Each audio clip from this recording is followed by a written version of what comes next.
Robservations with Robert Meyer Burnett.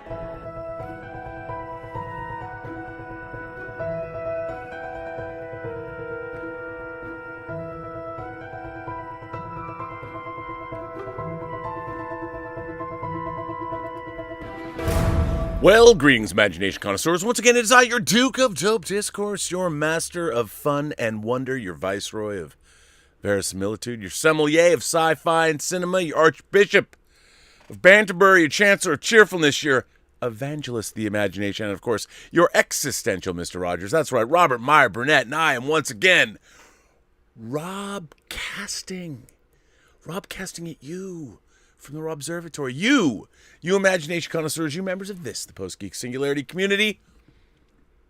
Welcome to Robservations, the show about something, episode number 660.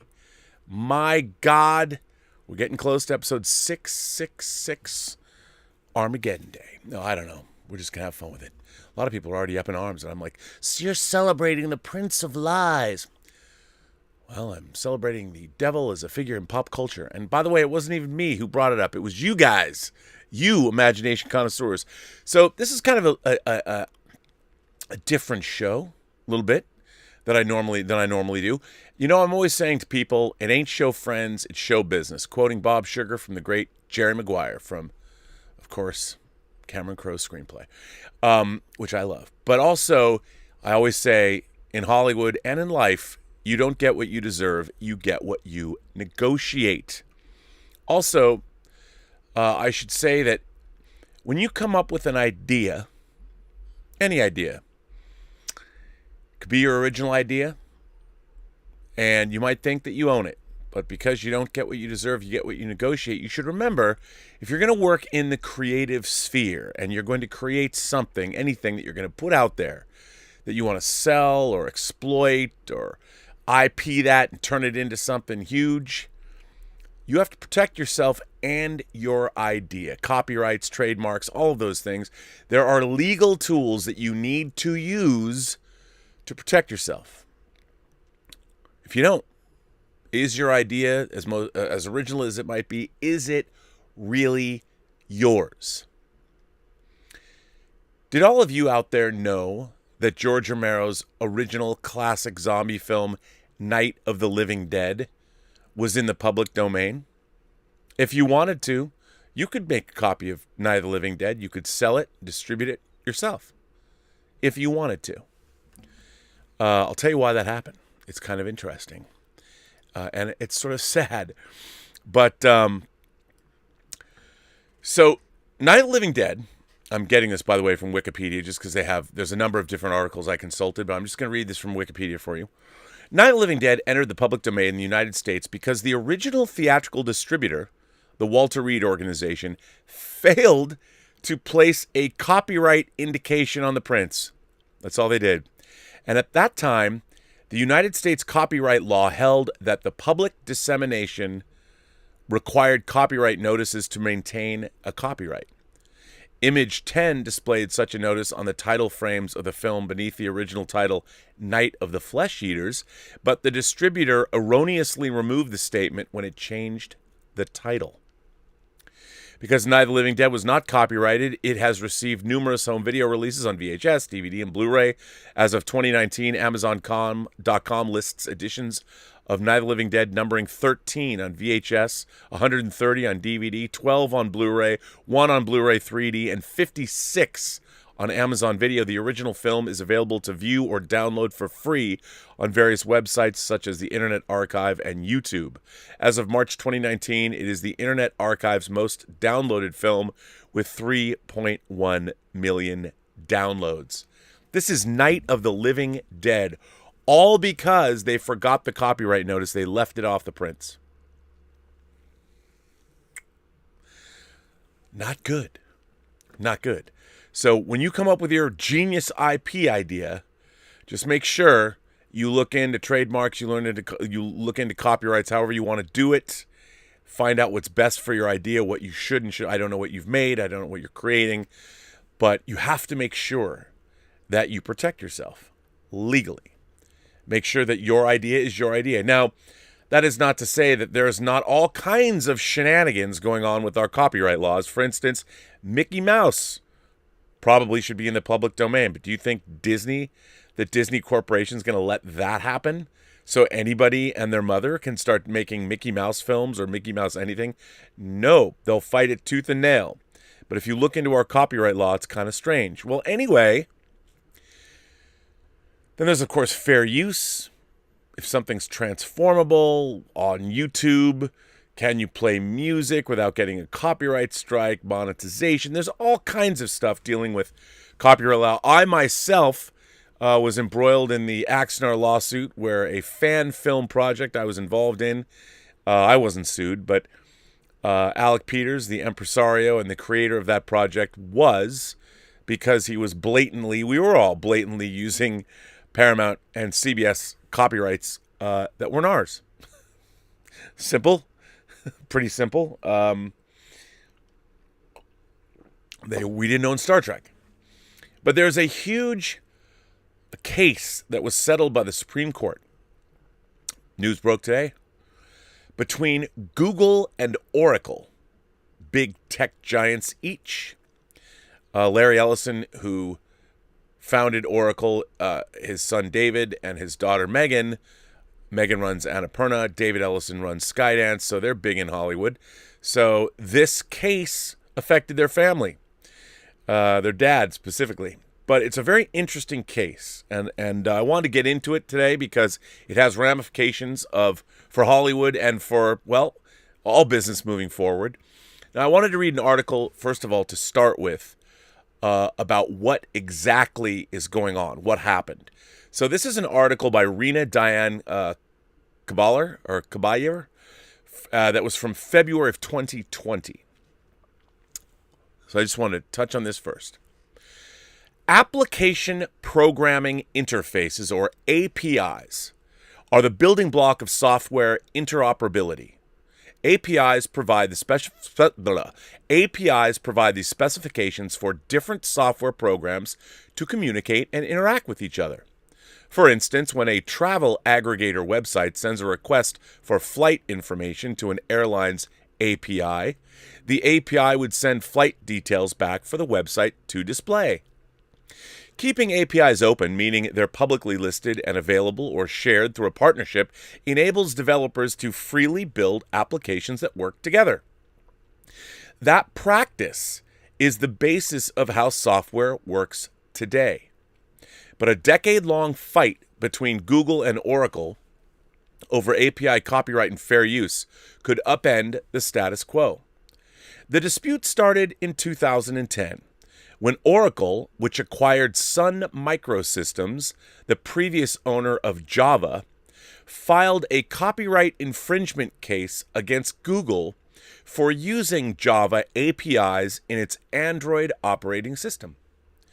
Oracle claimed that Google had replicated the structure, sequence, and organization of the overall code for 37 packages in its Java API, which performs fundamental computing operations such as mathematical computations, file and string manipulation, and database connectivity. For its part, Google negotiated with Sun in 2005 for a license to use Java for mobile devices, but both parties were unable to reach a deal. That's when the search engine decided to develop its own implementations of the methods contained in the 37 Java API packages, which account for 97% of the lines of code in those packages. The remaining 3% at the heart of Oracle's copyright claim refers to the method declarations, lines of code specifying package, class, and method names, definitions, and parameters, which Google retained in its implementation so that the applications written in Java can call those methods and run on Android, thus achieving interoperability. Google presented a fair use defense in California District Court, and in 2012, Judge William Aslop, a coder himself, ruled in the company's favor. So long as the specific code used to implement a method is different anyone is free under the Copyright Act to write his or her own code to carry out exactly the same function or specification of any methods used in the Java API. It does not matter that the declaration or method header lines are identical. Under the rules of Java, they must be identical to declare a method specifying the same functionality, even when the implementation is different. But Oracle appealed the decision. And in 2014, the U.S. Court of Appeals for the Federal Circuit reversed the ruling, stating, "Because we conclude that the declaring code and structure, sequence, and organization of the API packages are entitled to copyright protection, we reverse the district court's copyrightability determination with instructions to reinstate the jury's infringement finding as to the 37 Java packages." This decision set the legal battle in motion. A retrial was ordered in 2016, and the jury sided with Google on its fair use of the API packages. In 2018, the U.S. Court of Appeals for the Federal Circuit overturned the decision once again, concluding that Google's use of the 37 Java API packages was not fair as a matter of law.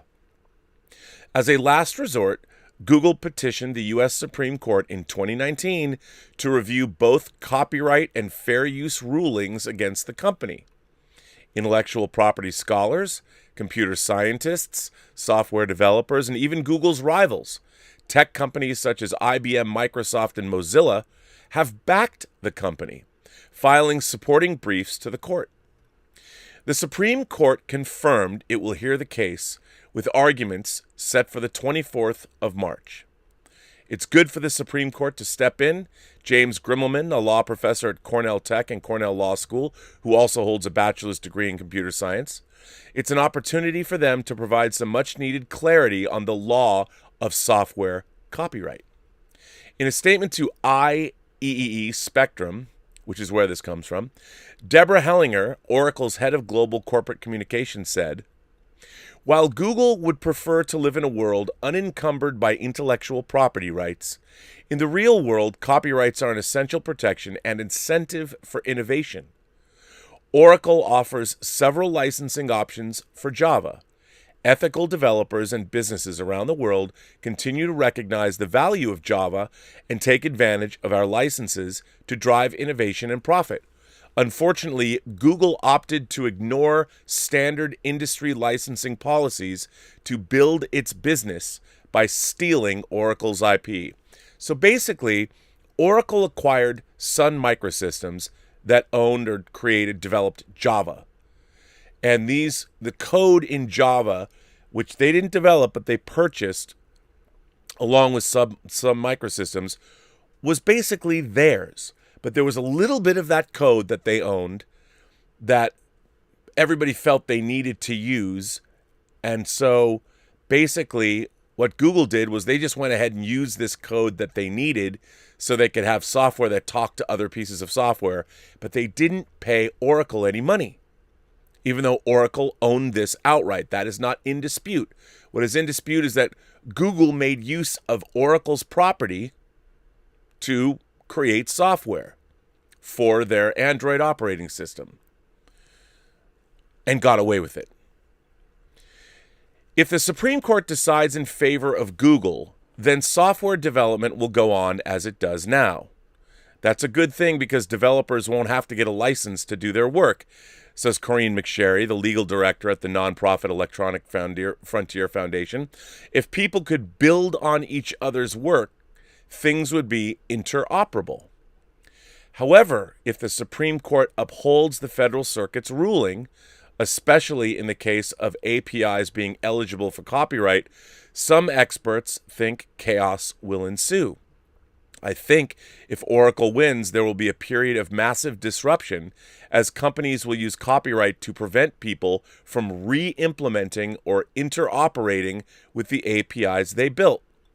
Grimmelman says, "You see a lot of confusion as companies struggle to understand what's safe, and they'll be much more reluctant to take on innovative projects." McSherry also notes that the software development might become more expensive. Companies will have a strong incentive to acquire patents, and that's going to slow development, she says. That's going to be bad, not just for the people in the industry, but also for end users, those who rely on software and look for new products. So that's basically where this fight was going. So the idea being that in order to have interoperability between systems, basically the thought is, what people want is, we don't want to have to pay licenses for these lines of code that make it easy for everybody to talk to each other, that we can make various softwares, apps work on different operating systems. And that sounds fine in theory in terms of being able to innovate and all that. But what about the people that actually own the code? What's the benefit of actually owning something if someone else can just come and use it for free? I mean, that's not cool, is it? But then again, in the world that we live in, we need that interoperability. If we don't have it, if computers can't talk to each other, if software can't talk to each other, well, then what world are we going to live in? Well, that's very interesting. Turns out the Supreme Court ruled.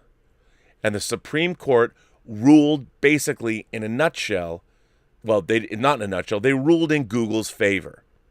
They ruled in Google's favor that Google was allowed to basically use a little bit of Oracle's code in order to make things, look, let's just make it easier. They basically said, look, we don't want to stifle innovation, so we're gonna rule in Google's favor. So Oracle, that actually owns the code, loses out. So let me get to the actual article. I'd like to read an article about what actually happened. So I want to jump over there. And this was in Politico today. It was published today. It's by Alexandra S. Levine and Nancy Scola. And this is on Political today. Google beats Oracle in landmark Supreme Court case. The Supreme Court ruled Monday, meaning today, in favor of Google in a long-running copyright dispute against Oracle that has huge implications for the Silicon Valley, with the court finding that Google did not violate the law when it used more than 11,000 lines of Oracle software code in developing its Android mobile operating system. The U.S. tech industry has been deeply invested in the outcome of the case because it will shape the country's rules around building software, the key process upon which the multi-trillion-dollar sector rests. It also gives Google a key win at a time when scrutiny of the search giant has hit fever pitch in Washington, including a Justice Department antitrust suit against Google and questions over whether Obama-era federal regulators erred by not taking action against the search giant in an earlier antitrust investigation. Today's 6-2 decision is a key ruling on how U.S. copyright applies to API, software code that enables programs to work with each other. In the case, which dates back to 2010, Google had stood accused of pilfering chunks of API code developed by Sun Microsystems, which was later acquired by Oracle. We assume, for argument's sake, that the material was copyrightable, the decision said, but we hold that the copying here at issue nonetheless constituted a fair use. Hence, Google's copying did not violate the copyright law. Google had argued that this type of code is often used freely by developers to increase interoperability between different products, and that even if such code is copyrightable, as Oracle had argued, it should be covered by the law's fair use provisions, which allows the unlicensed use of otherwise copyrighted material under some circumstances. Oracle had argued that the code was copyrightable and it should have been paid for Google's use of it, and that while some standard code is exempt from the protections, the Java code was anything but standard. Each side in the case claimed that it was here the true champion of innovation. Google argued that applying stringent copyright protections to APIs would chill developers who would otherwise build using shared code. That, the company said, would be bad for developers, slowing the process of creating new products, and bad for consumers, minimizing the utility of products they already own. Oracle, by the way, I agree with what Google is saying.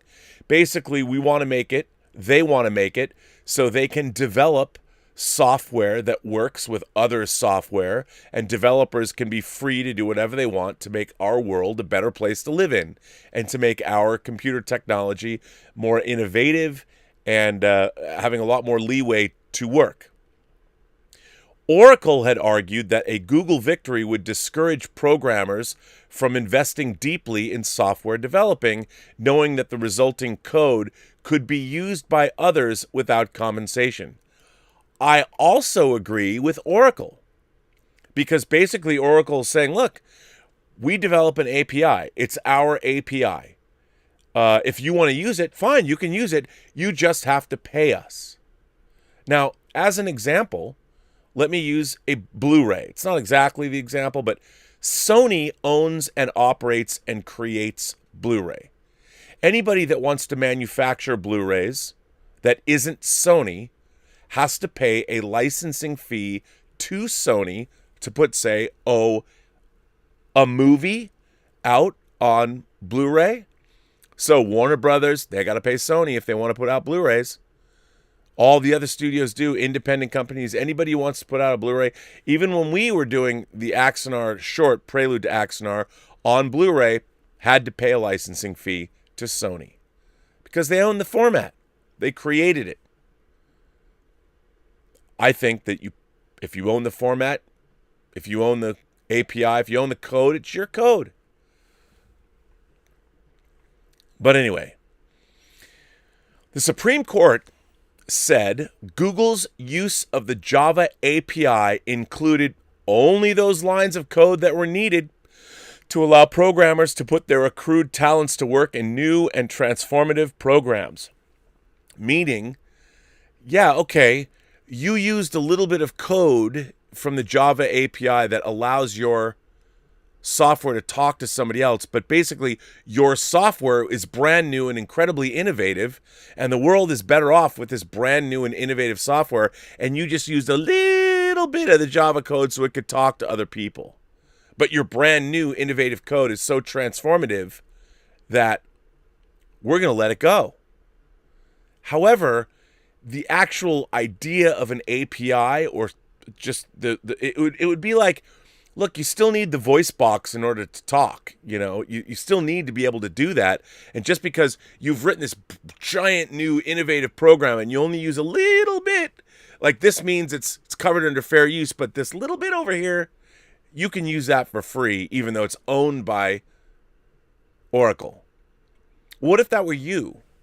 You know, what if you had made a product that everybody needed, whether, let's say you made a product that, I don't know, that car manufacturers needed, appliance manufacturers needed, television and electronics manufacturers needed, like to make a smart house. So all the different things that are in your house, they're all made by different people. There's all kinds of innovation, but they all need this one little bit of code so they can plug into your smart house and be part of that mainframe. And you were the person that designed that little bit of code that all of these different various technologies needed to talk to your house. Now, I'll bet you'd want a piece of that action now that every single major company that was putting anything in your house needed your innovation so it could talk to the smart hub. Everybody should pay for that, shouldn't they? Anyway, not according to the Supreme Court. Not today. The Supreme Court said Google's use of Java API included only those lines of code that were needed to allow programmers to put their accrued talents to work in new and transformative program. Justice Stephen Breyer, who wrote the majority opinion in favor of Google, was joined by Sonia Sotomayor, Elena Kagan, Neil Gorsuch, and Brett Kavanaugh. Justices Clarence Thomas and Samuel Alito dissented. Kent Walker, Google's senior vice president of global affairs, described the ruling as a victory for innovation. The decision gives certain legal certainty to the next generation of developers whose new products and services will benefit consumers. Yeah, because they don't have to pay for a license to use Oracle software. Google and Oracle are fierce political adversaries, with each side arguing that the other plays unfair, not simply in business, but in the tech policy debates that have gripped Washington in recent years. Those range from antitrust to privacy to how much latitude online platforms should have in policing user posts on their sites. Google's victory in the case could provide it and its allies with political momentum as it wages those larger policy battles in the months and years to come. Once again, I see this as a victory for big tech. I mean, you would think that even the smallest bits of code, if you own them, they're yours. It doesn't matter what kind of functionality they provide. You own them.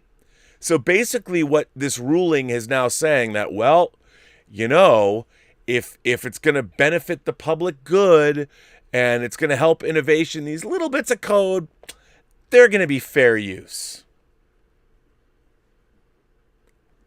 Are they, though? You don't own them. Oracle bought them fair and square. They bought Sun Microsystems, which developed Java. It's their property. Doesn't matter how little of it is. I mean, you don't get, just because it's a little bit, you're not going to sell, you're not going to allow, would you allow 5% of your house or your land that you own? Would you allow that to be fair use? Make it 2%. Should somebody allow something you own, should 2% of that be available for other people just to use willy-nilly and not pay for the right to do so? Anyway, now let's bring it back to Hollywood. There's an article in the Hollywood Reporter today commenting on this. Eric Gardner wrote this for the Hollywood Reporter. Supreme Court hands Google a landmark win and Hollywood a huge concern.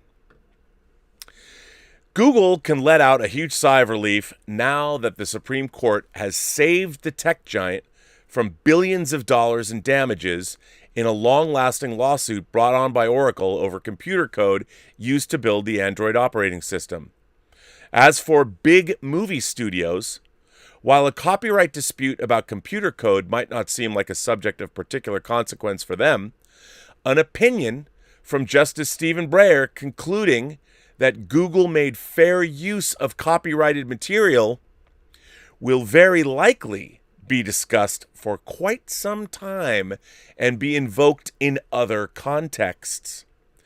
As such, a few lines in particular from today's opinion regarding public benefits and public harms could have many in Hollywood quite tense about a future staked on intellectual property. First, some background about what was dubbed the copyright case of the century by some experts. Oracle is the owner of Java, a popular programming platform used to create apps for messaging, navigation, news, and social media. This copyright fight focused on the Java API, and specifically how Google's engineers, while writing their own task implementing programs, copied certain declaring code from Java. Google argued, ultimately successfully, that there were good reasons why it relied on pre-existing declarations. Those were most familiar to programmers, and the copied code allowed engineers to organize themselves before moving on to the nitty-gritty of implementation code. Without that copying, programmers would need to learn an entirely new system to call up the same tasks. Was declaring code within the scope of copyright protection? Surprisingly, that's a question that the High Court largely bypassed today. The case was pre-hyped as one that would determine the copyrightability of computer code, but Breyer essentially says, let's assume all of Java is copyrighted. Did Google make fair use? A quick word about Breyer. He's long been the active justice on the Supreme Court that, at least in terms of copyright, been deemed most leery of the expansion of property rights. It's true that 7 years ago, Breyer delivered TV broadcasters a welcome victory in the Aereo case. Nonetheless, he's viewed as a technologist, a reputation he's earned from his days as a scholar, opposing term extensions to his thoughts in cases like Grokster. There, he suggested that file-sharing technologies might get a pass from contributory liability under the same test, capable of substantial non-infringing uses once given to the Sony Betamax VCR. In Breyer's majority opinion, which notably attracted the votes of newer justices like Gorsuch and Kavanaugh, he doesn't ignore the fact that this case involves functional computer code rather than something inarguably creative like, say, a movie, a TV show, or a book. It's just cabined under the nature of the copyrighted work. One of the four main factors governing fair use analysis, and the factor that has traditionally been given short shrift by judges, Breyer reiterates earlier precedent that some works of originality and creativity are closer to the core of copyright owners than others, and that declaring code is, if copyrightable at all, further than are most computer programs, such as the implementing code from the core of copyright. So far, no problem, at least from Hollywood's standpoint. But then, potential trouble for the industry arrives in the section about the purpose and character of potential use. In other words, whether Google's use of Java was transformative. In an amicus brief to the High Court, the Motion Picture Association, minus notably Netflix, urged the High Court from concluding that Google, which has long been an archenemy, made any transformative use of Java. Industry lawyers wrote, unlike purely expressive works, software, by definition, has a functional component that makes it inherently different. Applying the concept of transformation to partially non-expressive works like software is trying to put the proverbial square peg into a round hole. Transformation, with its focus on new expression, meaning, or message, assumes an effect on human thought or emotion. In contrast, software, in significant part, operates independently of such human thought and emotion. So basically what that means is, with copyright and fair use, if something is transformative, it means it took whatever was the original thing and turned it into something very different. For instance, if you want to say do scholarly analysis about a movie, you can talk about a movie. What does it mean? How does it affect the audience? You can talk about a movie from the point of view of a critic or an educator. You're not violating copyright because it's not the movie itself. You are transforming what the movie is into something else, into critical analysis, into educational use, into documentary films. You can use a certain amount of clips because you're not using the movie for what it is. You've turned it into something else. Well, what the industry was arguing and what Oracle was arguing is that these APIs, look, you're not turning them in. The software can be totally different, but the APIs are being used for the same thing, which is to talk to another piece of software. You might have two totally different pieces of software, but where they talk to each other, that's where we come in. And just because your software is different doesn't mean the code you're using that we own that lets these two pieces of software talk to each other. Just because the software is different doesn't mean that our code, which helps them talk to each other, is being transformed. No, it's literally doing the same thing it's always supposed to have done, which is make software talk to one another. So there is no transformative works there. So under fair use, but according to the Supreme Court, oh, nope, it is transformative now. Now it does fall under fair use. So the industry said, transformation with its focus on new expression, meaning, or message assumes an effect on human thought or emotion. In contrast, software in significant part operates independently of such human thought and emotion. Breyer concludes otherwise by buying Google's argument that it has achieved something truly innovative. Here, Google's use of the Sun Java API seeks to create new products. He writes, it seeks to expand the use and usefulness of the Android-based smartphones. Its new product offers programmers a highly creative and innovative tool for a smartphone environment.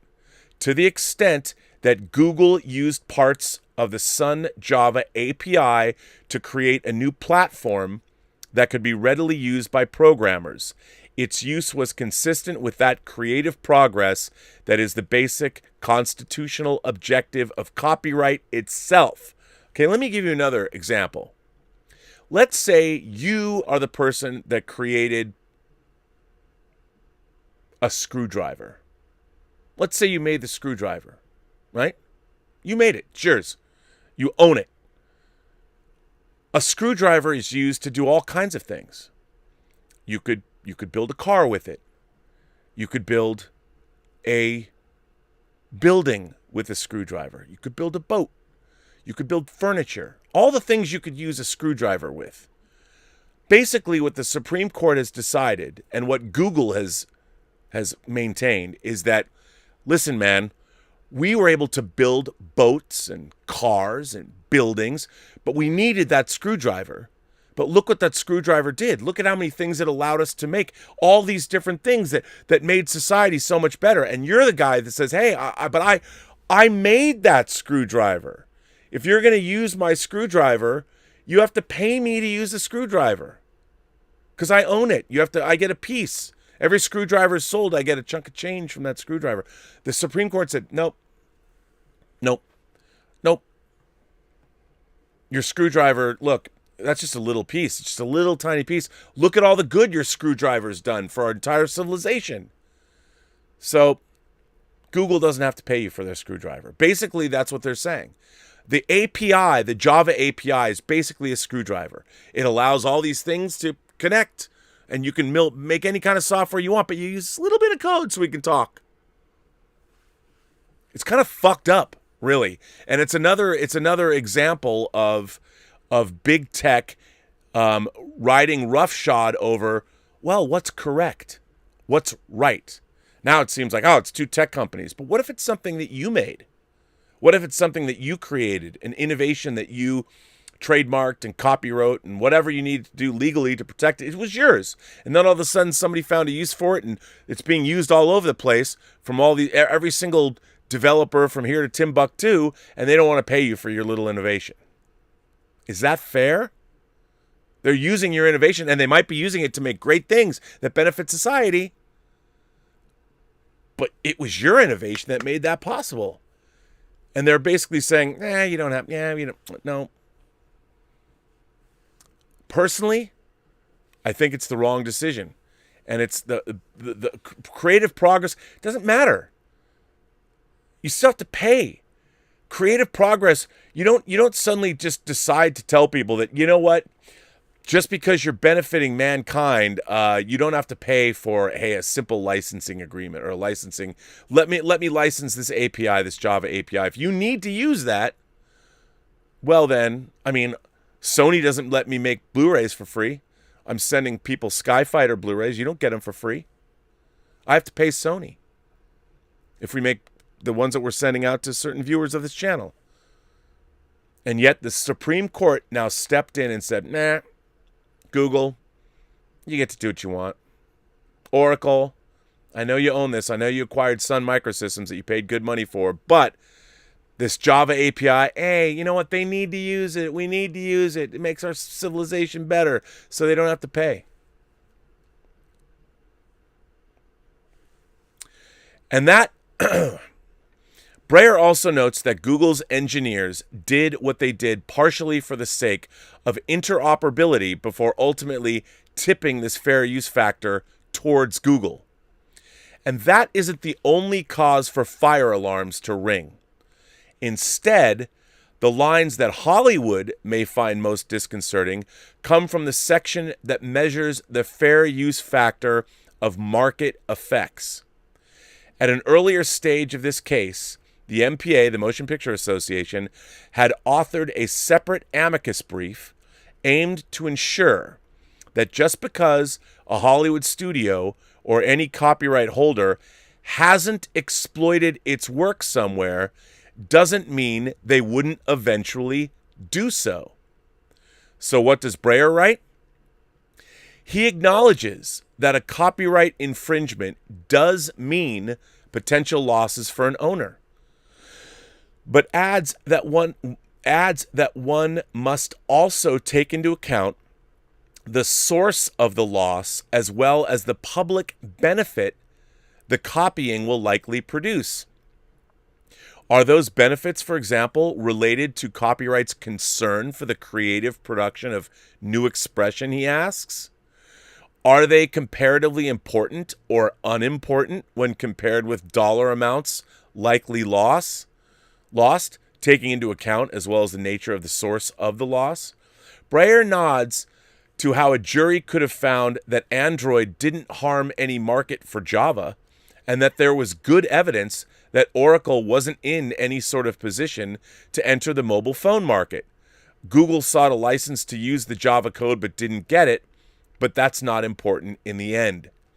Breyer writes, and this will likely be quoted for some time, to allow enforcement of Oracle's copyright here would risk harm to the public.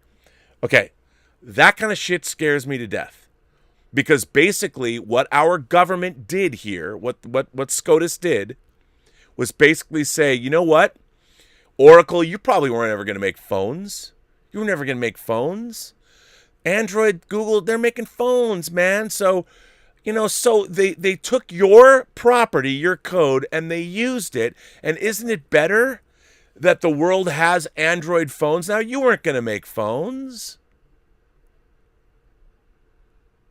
I mean, this decision to me is terrifying, because basically SCOTUS comes along and says, doesn't matter that you own it. Look,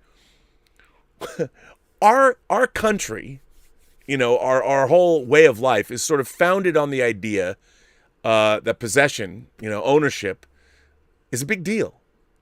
Like, you buy property, it's your property. And if somebody wants to do something on your property, they have to pay. It's like in Animal House, when the mayor of the town, if you want to parade in my town, you have to pay.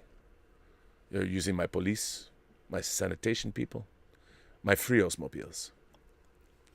That's it's yours.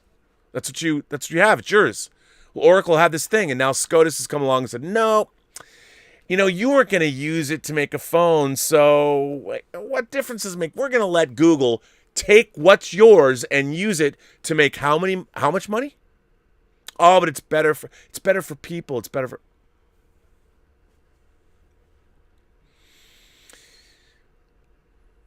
To allow enforcement of Oracle's copyright here would risk harm to the public.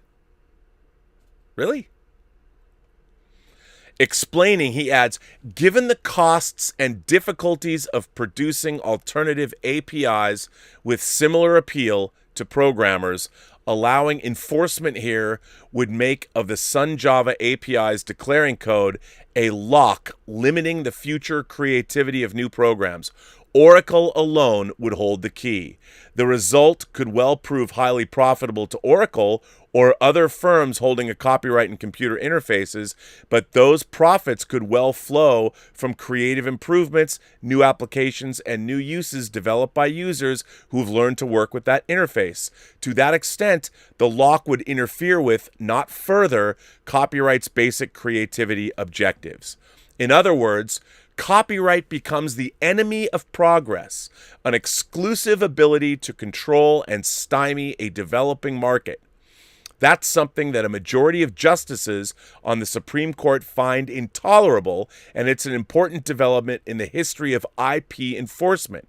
As Hollywood confronts new derivatives of its intellectual property in all sorts of creative and technologically advanced ways, Breyer's words could become very significant indeed. He sees fair use analysis as providing a context-based check that can help to keep a copyright monopoly within its lawful bounds. No surprise then that the minority opinion seizes upon all of this for criticism. As Justice Clarence Thomas writes, joined by Justice Samuel Alito, the majority's concern about a lock-in effect is speculation belied by history. First, Oracle never had a lock-in power.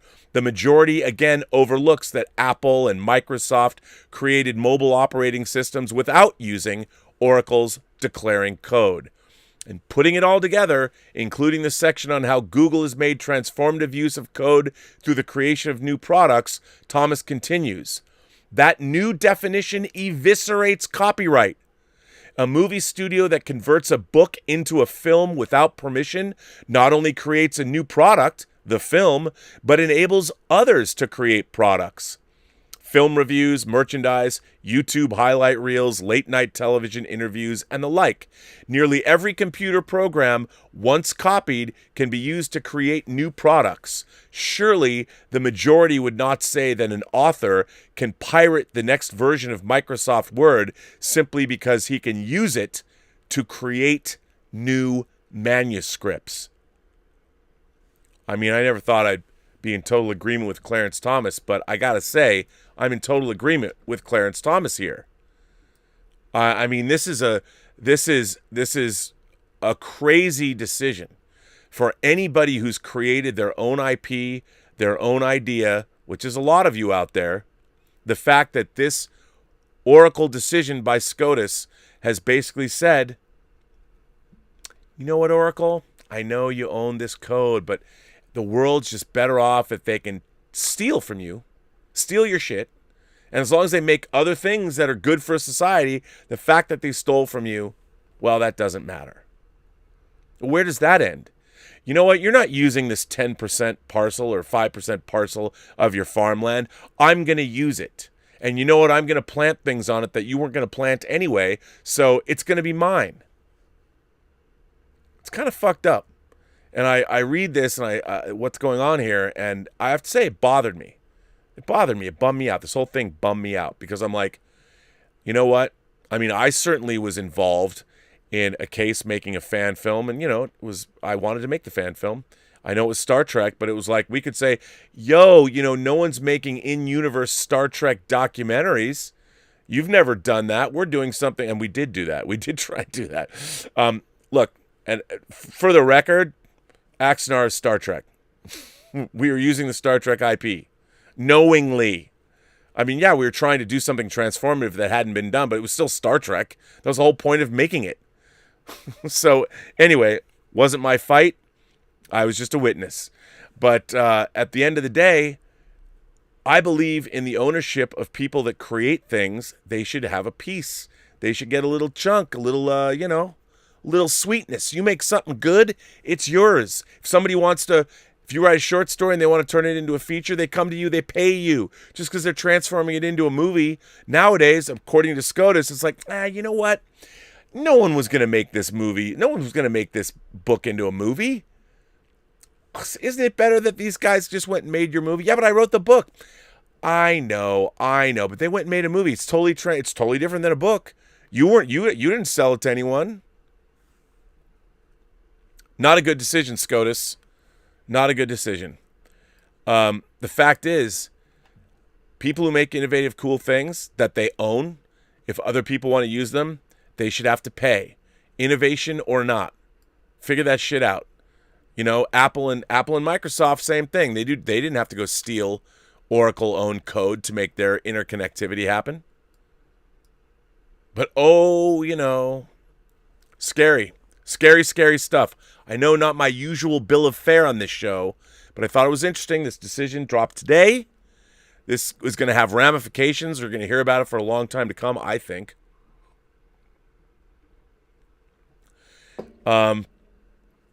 Yeah. Anyway, just thought it was interesting. I don't know what you guys think, but we have to be ever vigilant about these kinds of things.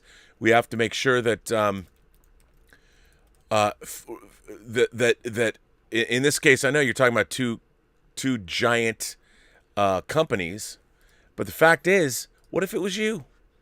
What if it was you who created something that everybody needed to use?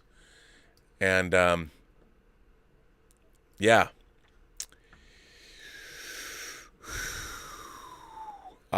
It's craziness. And we'll see. We'll see what happens. Let's see what you guys have to say today. I don't know yet. I don't know what you're having. Let's start with this. Science and Reason Lover writes in. Science and Reason Lover. Hi, Rob. Mr. Science and Reason Lover here. I think all of us love science and reason, mister. This is my first letter. Before I get started, I want to thank you for creating such an awesome and welcoming community. Well, thank you for recognizing it. But it's only you. It's all you guys. Remember, I'm just the host of the party. I open the door. I let you people in. It's the people that are at the party that make the party, not the host. The host only sets the stage. I've been listening since you broke the story on Duel of the Fates. I also have to thank you for introducing me to Legends of the Galactic Heroes, which is the subject of this letter. For those of you who don't know, Legends of the Galactic Heroes is my all-time favorite anime series. It's one of the greatest science fiction series that's ever been made, even though it's animated. It's based on a series of 10 science fiction novels from Japan, and it basically charts the story of two warring galactic empires and the military leaders on either side. It's kind of like Lord of the Rings meets World War II in space. But there's no aliens. I also have to thank you for introducing me to Legends of the Galactic Heroes, which is the subject of this letter. I'm a pretty big anime fan, and I'd never heard of the show until you mentioned it. To get to the point, this show is one of the best sci-fi shows I have ever seen. I agree. Easily in the top 5. For reference, these are some of my other top 5 shows. Star Trek pre-2009 in general, with DS9 being my favorite. Farscape, Babylon 5, Stargate, all 3 shows, Doctor Who, and Cowboy Bebop. Legends of the Galactic Heroes stands with the best of them. I completely agree, and I'm glad you recognize that. I'm not going to get too specific with plot details, but the show is set in the 36th century, so mankind has been in space for a very long time. At the start of the show, there are 2 galactic empires vying for supremacy. The Free Planets Alliance, a democratic republic, and the Galactic Empire, a political aristocracy. There's also the neutral planet, Fazan, that plays an important role. The main conflict in the series is between 2 brilliant strategists, Yang Wen-li for the Free Planets Alliance, and Reinhard von Lohengrin for the Galactic Empire. It is difficult to list out everything the show does right, but here's what I got. Not in any particular order. The world building is excellent. The show just feels real. While the story is set in the 36th century, us viewers are basically hearing about the story from someone beyond that, say the 40th century. This is future history.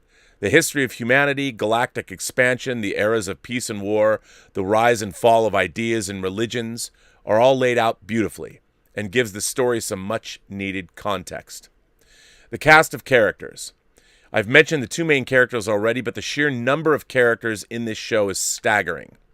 And what's amazing is how well-developed and recognizable each of them are. Oberstein, Mittermeier, Ruenthal, Julian Mintz, Frederica Greenhill, Job Turnick, Bittenfeld, Mueller, Merkatz, Attenborough, and the list goes on. It's been weeks since I finished watching the show, and I still know most of the names of the secondary cast. Imagine the great secondary cast of DS9 and triple the number. That's what this show offers. 3. It's down-to-earth storytelling. Man, I love my crazy sci-fi, timey-wimey Doctor Who, multiverses, ancient races, transhumanism. But Legends of the Galactic Heroes is just straight sci-fi opera and drama. No wackiness or borderline magic here, and no aliens. It's amazing how refreshing it felt watching the show, especially since anime tends to go crazy. It's strange how few space-based sci-fi shows I can name that keep things low-key. 4. The space battles. There are numerous ones throughout the show, and every one of them is tense. You don't know who's going to win or how exactly they're going to do it. Legends of the Galactic Heroes uses its omniscient narrator well to tell us enough information to keep viewers informed without just telling us what's going on. Also, the way the battles are laid out visually in space or on view screens makes them easy to follow. 5. How smart the characters are. This is kind of related to a couple other items above, but the show does a great job showing us the genius of Yang Wen Lee and Reinhard von Lohengram and the other players in the story. So many stories try and convince us or just tell us how great characters are without showing us. This was one of the big flaws of the Ender's Game movie. But while many characters are smart, they're not flawless. They make mistakes and have to get corrected by others. This also helps to make them likable and relatable. 6. The importance of ideas. This might be my favorite thing about the show. The characters struggle with the political reality of their world and how it informs their actions. Yang Wen Lee is a believer in a democratic republicanism, but the one he serves is clearly corrupt and ineffective. Reinhard can see the values and pitfalls in aristocratic government, the freedom to get things done, but the ease that authoritarianism can crush the innocent. How far are they willing to go to protect the ideals they believe in, even when reality leaves them wanting? What are the short-term and long-term consequences of the constant conflicts and wars? When should they fight and when should they surrender?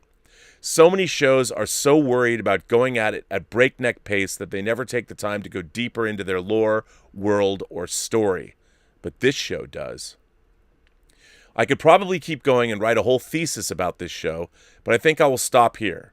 It's almost a guarantee I will bring this show up in future letters. To all members of the Post-Geek Singularity, this show gets my highest recommendation, even if you don't like anime. You can stream it on High Dive, which has a pretty cheap subscription service. Thanks, Rob, for reading my letter. Keep it real. Kind regards, Science and Reason Lover. Well, Science and Reason Lover, let me tell you, if somebody came to me and they said, Rob, we want you to develop a science fiction show, and you have an unlimited budget. The great thing about Legends of the Galactic Heroes is you can shoot it on real locations. I would shoot it in Europe, obviously, for obvious reasons. If you see the show, you'll know why. And you'd have to have somebody who really understood visual effects to make it doable. But this is the one show, if I could make any science fiction TV show, this would be number one on my list. Now, it'd probably be a nightmare. The reason so few people know about it is because you couldn't get it in America. The first time I saw it was about 20 years ago when I got some bootleg Hong Kong DVDs that had terrible subs on it. But now, like you said, it is streaming. Now, remember, there's a remake of Legends of the Galactic Heroes. You want the original OVA series that began, I think, in 88. There's 110 episodes of Legends of the Galactic Heroes. And don't read spoilers about it. Just go in cold. Now, the first two, each episode's less than half an hour. So they go by pretty quickly. But it is my, by far, I would dare say, I think it's probably, look, most people are never going to call it their favorite science fiction show of all time because it's not live action. But it's definitely, I mean, yeah, while I love Star Trek and I love Twilight Zone and The Outer Limits, as far as sweeping space opera goes, if you could turn this into a live action series and basically just adapt the 110 episodes into 55 episodes, it would probably be the greatest science fiction series ever made. I mean, it's Game of Thrones at its peak level. And when I say Game of Thrones, I don't mean the sex and the violence. I mean the political intrigue and the intelligence of Game of Thrones and the characters. It would be epic. I don't want to oversell it, but it's that good. And I would beg of you, if you're going to watch it and you're down, remember, as they pointed out, it's on High Dive. It's worth whatever the subscription fee is just to watch the whole thing. Do not spoil it for yourself. Do not, because there's Reigns of Castamere surprises in the show, and you don't want to ruin it. But I'm glad, nothing makes me happier than well, one, people finding this community to be a good community, but two, when I'm able to put you on something that you love. I love being able to share my enthusiasms for shows like this. This is one of the very, very best. So thanks for writing in. Mario Lopez, all the way from Portugal, is back again. Mario says, "Hi, Mr. Burnett. Here I am, Mario Lopez from Portugal. I apologize for having already sent so many letters in such a short time, but I really like to talk about cinema. And I'm going to talk about movies, although nowadays we have to talk about other things. Unfortunately, people who do not like cinema came here and invaded our unsafe space with their political agendas. Many people think that these questions only come up now, but that is not true. This is a discussion that has been going on for a long time. The only difference is that now everything is inflated to the last consequences. Here is an example that this is not a new discussion. Do you know my friends and I still debate today the Battlestar Galactica series? And more specifically, the change of Starbuck from a man to a woman? I saw both series, the 1978 and the 2003, and I can say, in my opinion, the Starbuck character was much more interesting with Katie Sackhoff. Indeed, she was perfect for the role. However, I have friends who never liked this change because the more we know and the more we love these IPs, the less tolerant we are to changes. Not because we, the fans, are against women, people of color, or sexual orientations, but because we genuinely liked what we saw or read in the past. For the record, I hate these terms. We're all people. That's enough to describe us all. Returning to the subject, I remember that the time I tried to argue that they were wrong. But my friends won when they asked me if I would like to change the characters of the story of Lord of the Rings. To which I replied, "Of course not. How dare you mess with my favorite stuff?" I still recall the pleasure I had reading those big books, watching the movies in theaters, or watching the long versions of the DVDs at home. Those DVDs are like a Bible, perfect in every way.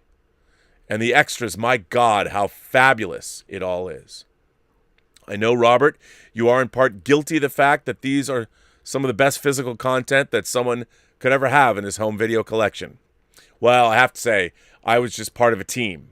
There was about 30 of us, and everybody put in 110%. By the way, I'm glad I have this very special trilogy on DVD. We never know if one day someone will remove any content from this masterpiece because it is not socially acceptable. Thank you. Billy the Kid and the Regulators. Oh, sorry, Rob. The Duke and the Moderators. That comes from Mario Lopez. Well, you know what, Mario? That's a... Okay. First of all, I was there when Battlestar Galactica first aired, and it was something we all loved, and we wished it lasted longer than one season. But you know what? It wasn't that good. Now, I had people that... Now, this is not to put anybody down. I love Battlestar Galactica. But even I could recognize that it was sort of a Mormon twist on Star Wars. I got it. There's a lot of Mormon...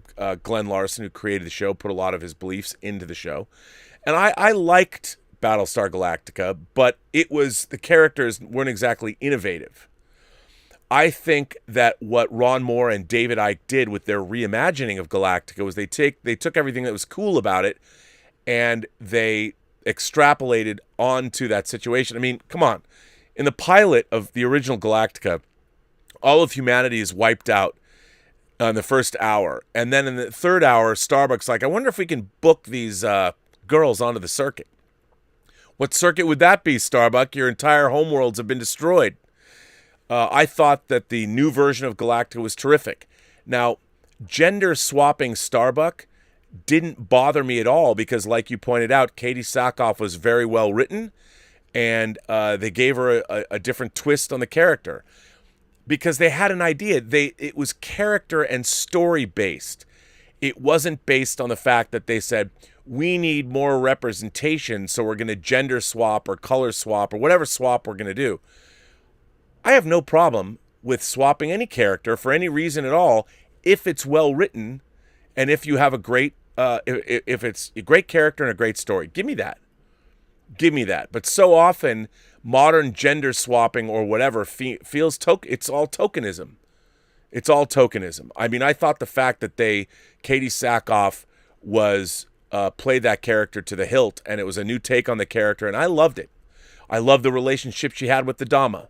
I thought that was an incredibly, one of the best aspects of the show. And yes, even to this day, what's so amazing to me is if the character is good and the story is good, and her story in particular, I really loved. I mean, I have to say, to this day, when she's talking to Apollo at the end in Daybreak, the final episode, and let's just say their conversation comes to an end. If you haven't seen Battlestar Galactica, right now, just saying that gave me a chill because the character and the story was so good. See, to me, it's not about swapping. It's not about the gender swap or the character swap. It's about, are you doing it correctly? But then again, I would say that I think in Lord of the Rings, there are some things that are sacrosanct. You don't do that with Lord of the Rings. You don't. Battlestar Galactica, well, the original material is hardly above or beyond reproach, because it never was great. And I think most of the choices that they made in the new Battlestar Galactica make it one of the greatest science fiction shows of all time. So, a great letter, though. And thank you for writing in, Mario.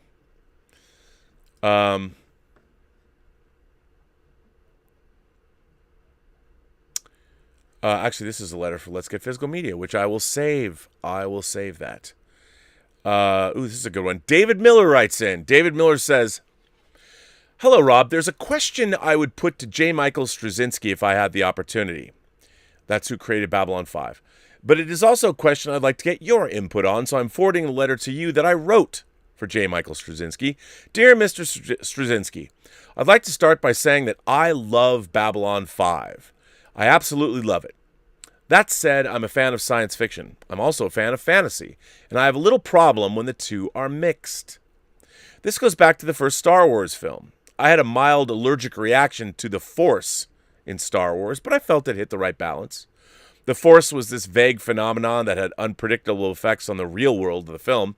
Science, gravity, wishful thinking, all worked as it does in our world. So, Mr. Straczynski, as much as I like the Babylon 5 series, when you introduced the shadows, I had another allergic reaction. The shadows just didn't seem to fit into this milieu. It felt like inserting a little Lord of the Rings into Star Trek the Motion Picture. Coincidentally, I had an even stronger reaction to an animated series called Jace and the Wheeled Warriors. I say coincidentally because I think you also wrote on this series, though didn't create it. This series, at first glance, was a star-hopping space opera, but the main cast were a straight-up wizard who totally dressed the part. I guess my main problem with this trope is that how would conventional-looking spaceships and technology evolve when magic could more easily fulfill people's needs?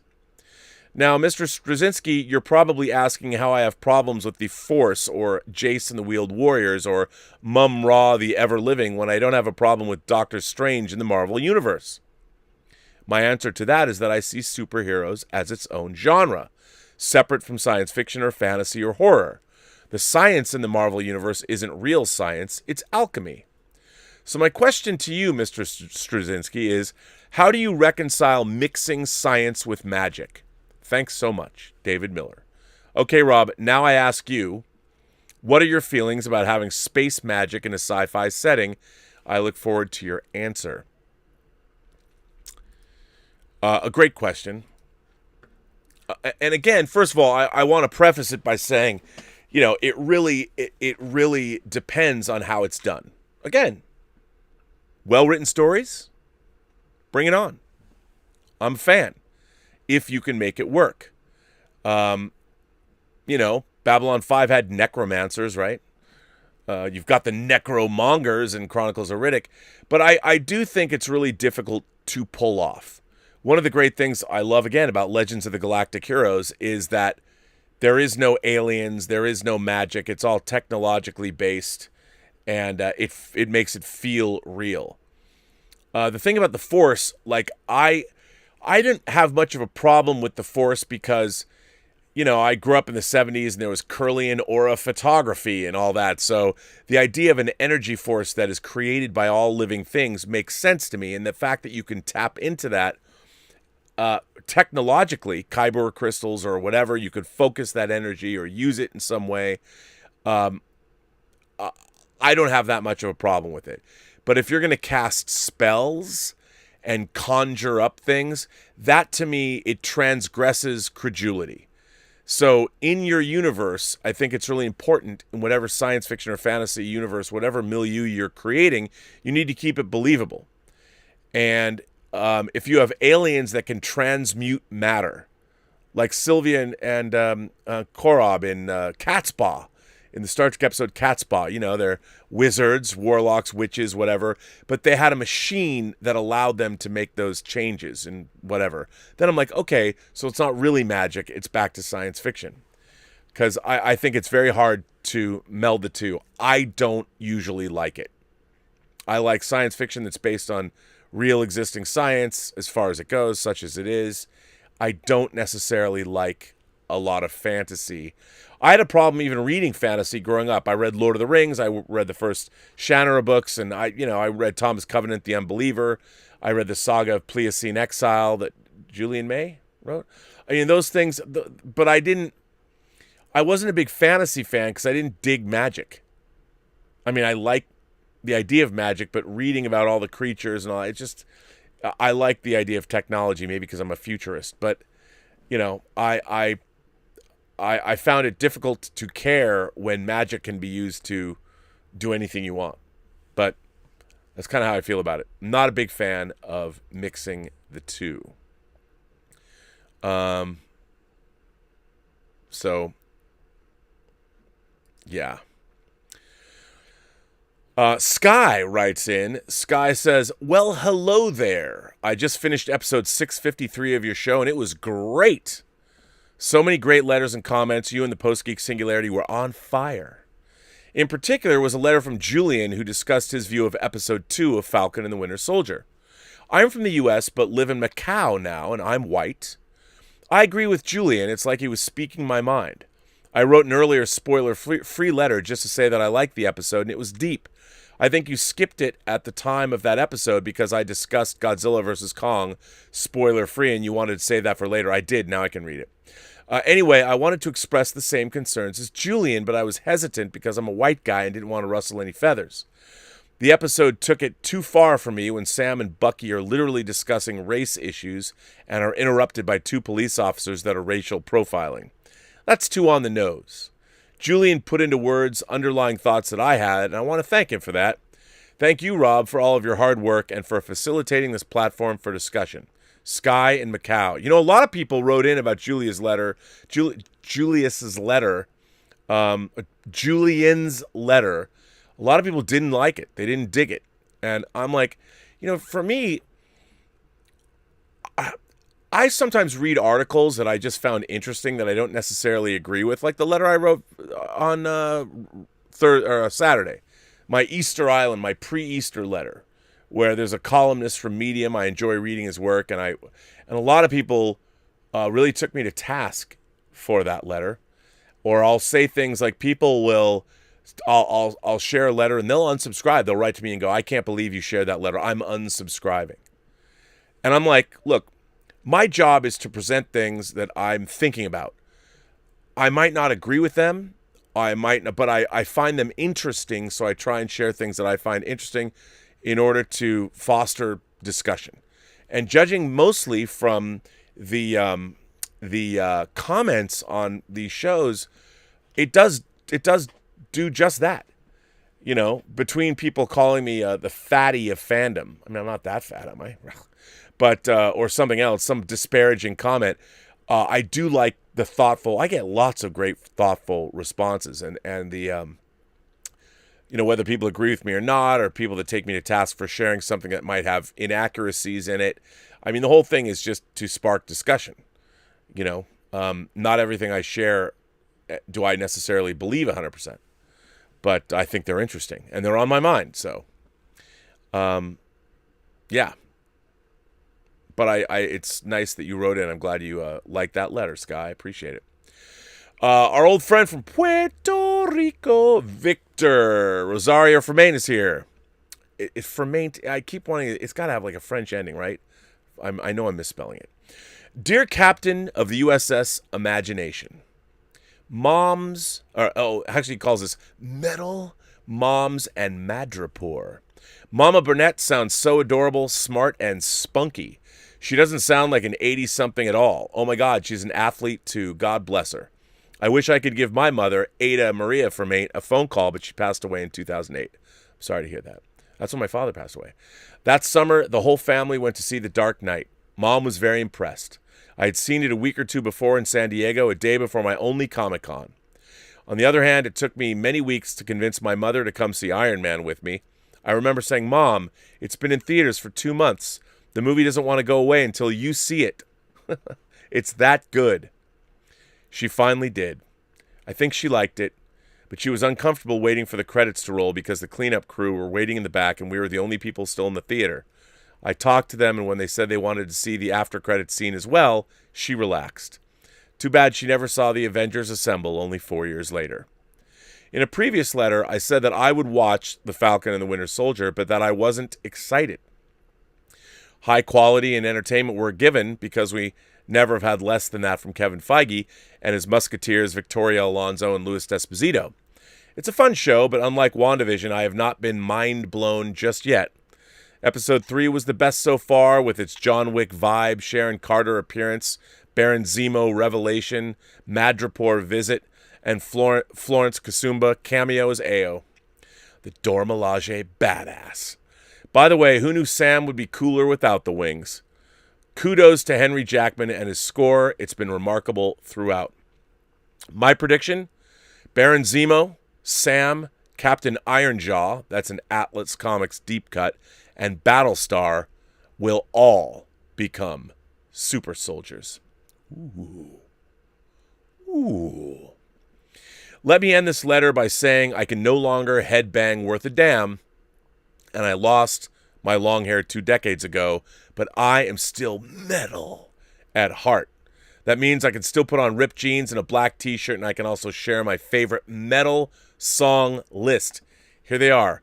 Come On Feel the Noise, Quiet Riot, Unchained, Van Halen, Smoke on the Water, Deep Purple, The Immigrant Song, Led Zeppelin, Crazy Train, Ozzy Osbourne, Looks That Kill, Motley Crue, Master of Puppets, Metallica, For Those About to Rock, AC/DC, Balls to the Wall, Accept, Rocket Queen, Guns N' Roses, Run to the Hills, Iron Maiden, and Dieter Bastian's favorite, Rock You Like a Hurricane from the Scorpions, Photograph by Def Leppard, You've Got Another Thing Coming by Judas Priest, and Round and Round by Rat. Do you like any of those songs, Rob? Once again, thank you very much for reading my letters, and stay metal. Victor Rosario Fremont from Bayamon, Puerto Rico, USA. Well, Victor, I don't know if you remember K-Tel. K-Tel was a record company. You can all go and look up K-Tel's Freedom Rock. Is that Freedom Rock, man? Yeah, man. Well, turn it up, man. They would put out these compilation records. And if I was going to make a pop metal compilation record, I think this list of 15 tracks, I don't think you can go wrong with any of those songs. That would make one classic metal record. Populous, certainly.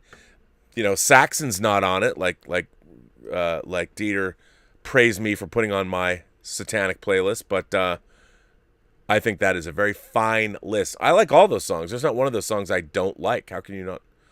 All of them are good. All of them. Why not? Love them all.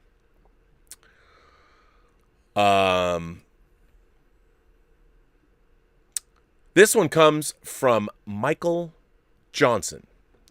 I have a suggestion for all movie studios. Next year, or whenever we get our act together, hold a movie festival. Take 2 or 3 weeks and re-release every movie in 2020 and 2021. It's a win-win for everyone, especially for me, who's not totally comfortable with the theaters just yet. You know, Michael Johnson, I would love that.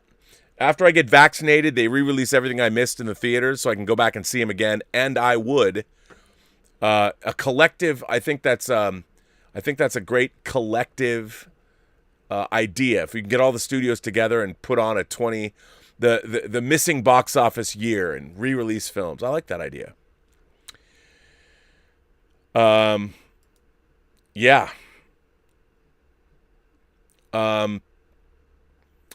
This one comes from Eric Kochi. Eric Kochi says, You mentioned a neighbor that flicks his cigarette butt toward the sidewalk.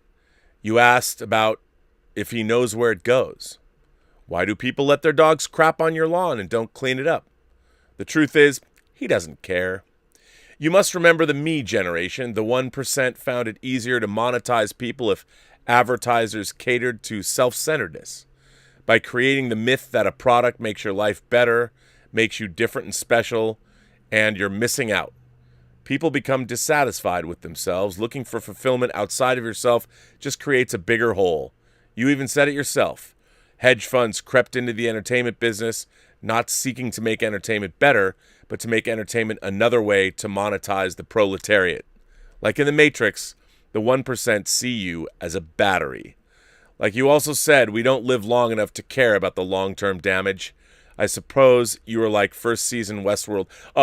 I suppose you are like first season Westworld Dolores and choose to see the beauty. I am like third season Dolores and see the ugliness of the world. Well, Eric, I mean, here's the thing. If you're going to choose to see the ugliness of the world, and you're going to you could be deeply cynical your whole life. Human beings are awful. Just read the news stories. Human beings are awful people. But we're also wondrous people. It's the great dichotomy. You take the good with the bad.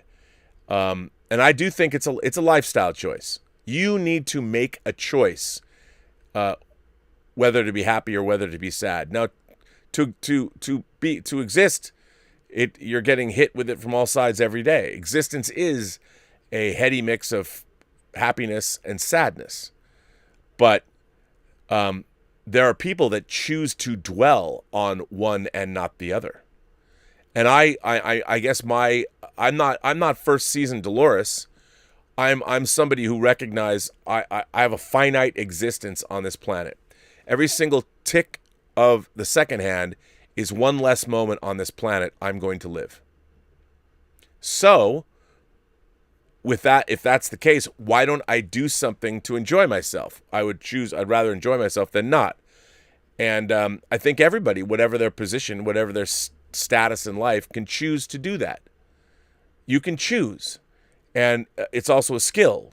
You have to choose it first, and then you can learn to do it. But there's an inevitability to human life. It will always come to an end. That is a fact. There's nothing you can do about it, and it is the reality of life. So accepting that, knowing your life is going to come to an end, I choose to try and make as much good stuff happen as possible. And at the same time, hopefully, I'm able to help others when I can make their lives better too. I walk 2 dogs every night with Elizabeth. I carry poop bags with me on those walks. Whenever Tallulah, Gilbert does not do it on these walks, but whenever Tallulah takes one of her nice, just very robust dumps, it falls to me to take my bag out and pick that steaming turds pile of whatever. You know what I mean? The dog do. I have to pick it up, carry it with me till I get to a proper garbage can, and throw it away. We've been on our walks. We've seen people actually leave their bags of dog feces on people's like fences out in front of their house. Like they've picked it up, but they've left it on the fence as if what? The person who owns the house is supposed to then take care of it? I mean, my whole thing is, why not? I try and practice the campground philosophy. When you get to the campground and you spend time there, you leave the campground hopefully in a better state than when you found it. So the next person, when they arrive at the campground, they have a clean place to start fresh from. I mean, to me, there's nothing wrong with courtesy. Even Hannibal Lecter was courteous. He might have ate the rude, but discourtesy he loved culture. Hannibal Lecter loved what humanity was able to create. He saw the beauty in human endeavor. He just saw how lame the opposite of that endeavor was. Humanity's mediocrity. He couldn't take it. Get that away from me. But you can choose to have that attitude. But I think that, you got to make the choice. At least that's kind of the way I think about it. Cesare Iwanowitz writes in and says, "Hi, Rob and Dieter." I guess it's for Let's Get Physical Media too. I won't read that, but wow, there's a lot of Let's Get Physical Media letters. Wow. What are you gonna do? David Cass writes in. David Cass says, "Hi, Rob. Thanks for reading my last letter about streaming services and giving me your views on the show. I was flipping through Netflix tonight, and The Quick and the Dead, directed by Sam Raimi and starring Sharon Stone, popped up. It was years since I saw this in the theater, and I remember liking it, so I gave it a rewatch. In the 20 or so years between viewings, I've learned a lot about the craft of filmmaking and directing, but whoo boy, what an absolute joy this film was, especially from a technical standpoint. It's all flips to Dutch angles, crash zooms, dolly zooms, great practical effects, great use of shot composition and color grading, fantastic sound design, and a heightened sense of reality that fit the film perfectly. The cast was great.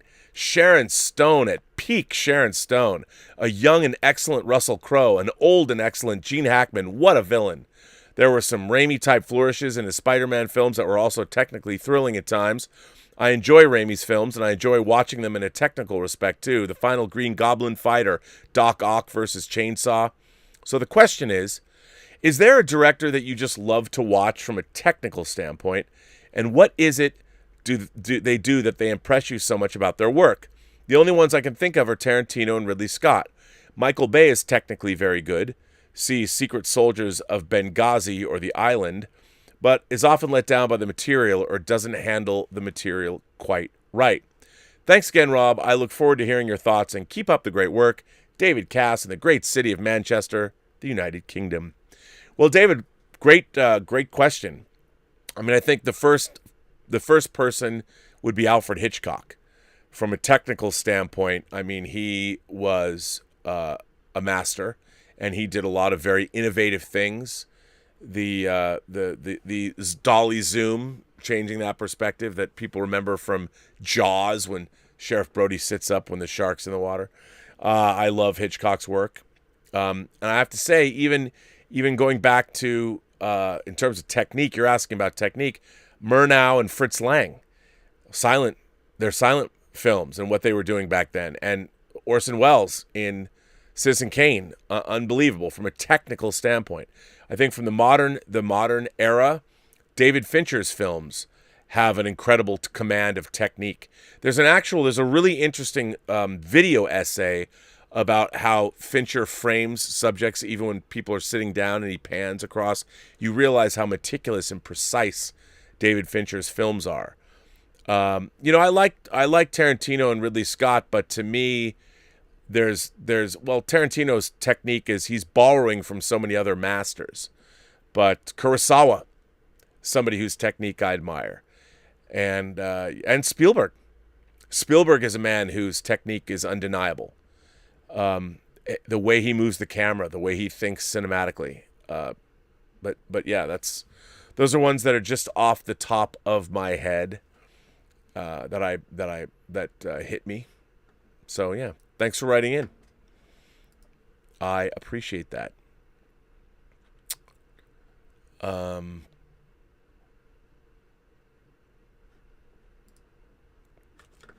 Let's see. Oh, you know what? First of all, let me read this one. This one comes from Fate. Just Fate.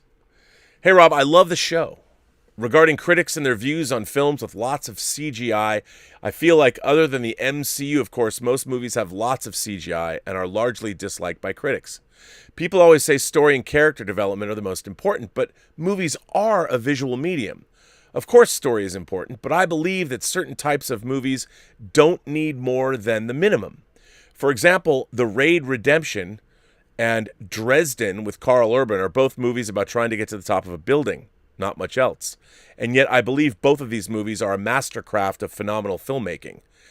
I think, you mean Raid Redemption and Dread. You wrote Dresden here, but maybe that's what Dread was called somewhere else.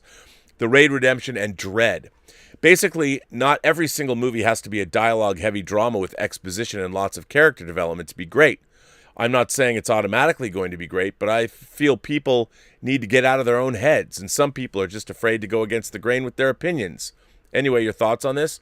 Well, listen, Fade, I look, you might have a movie that has no dialogue in it, like why am I drawing a blank on his name? Luc Besson. Luc Besson's first movie, Le Dernier Combat, The Last Combat, is a science fiction, a post-apocalyptic dystopian science fiction film that has no dialogue at all, except I think one line.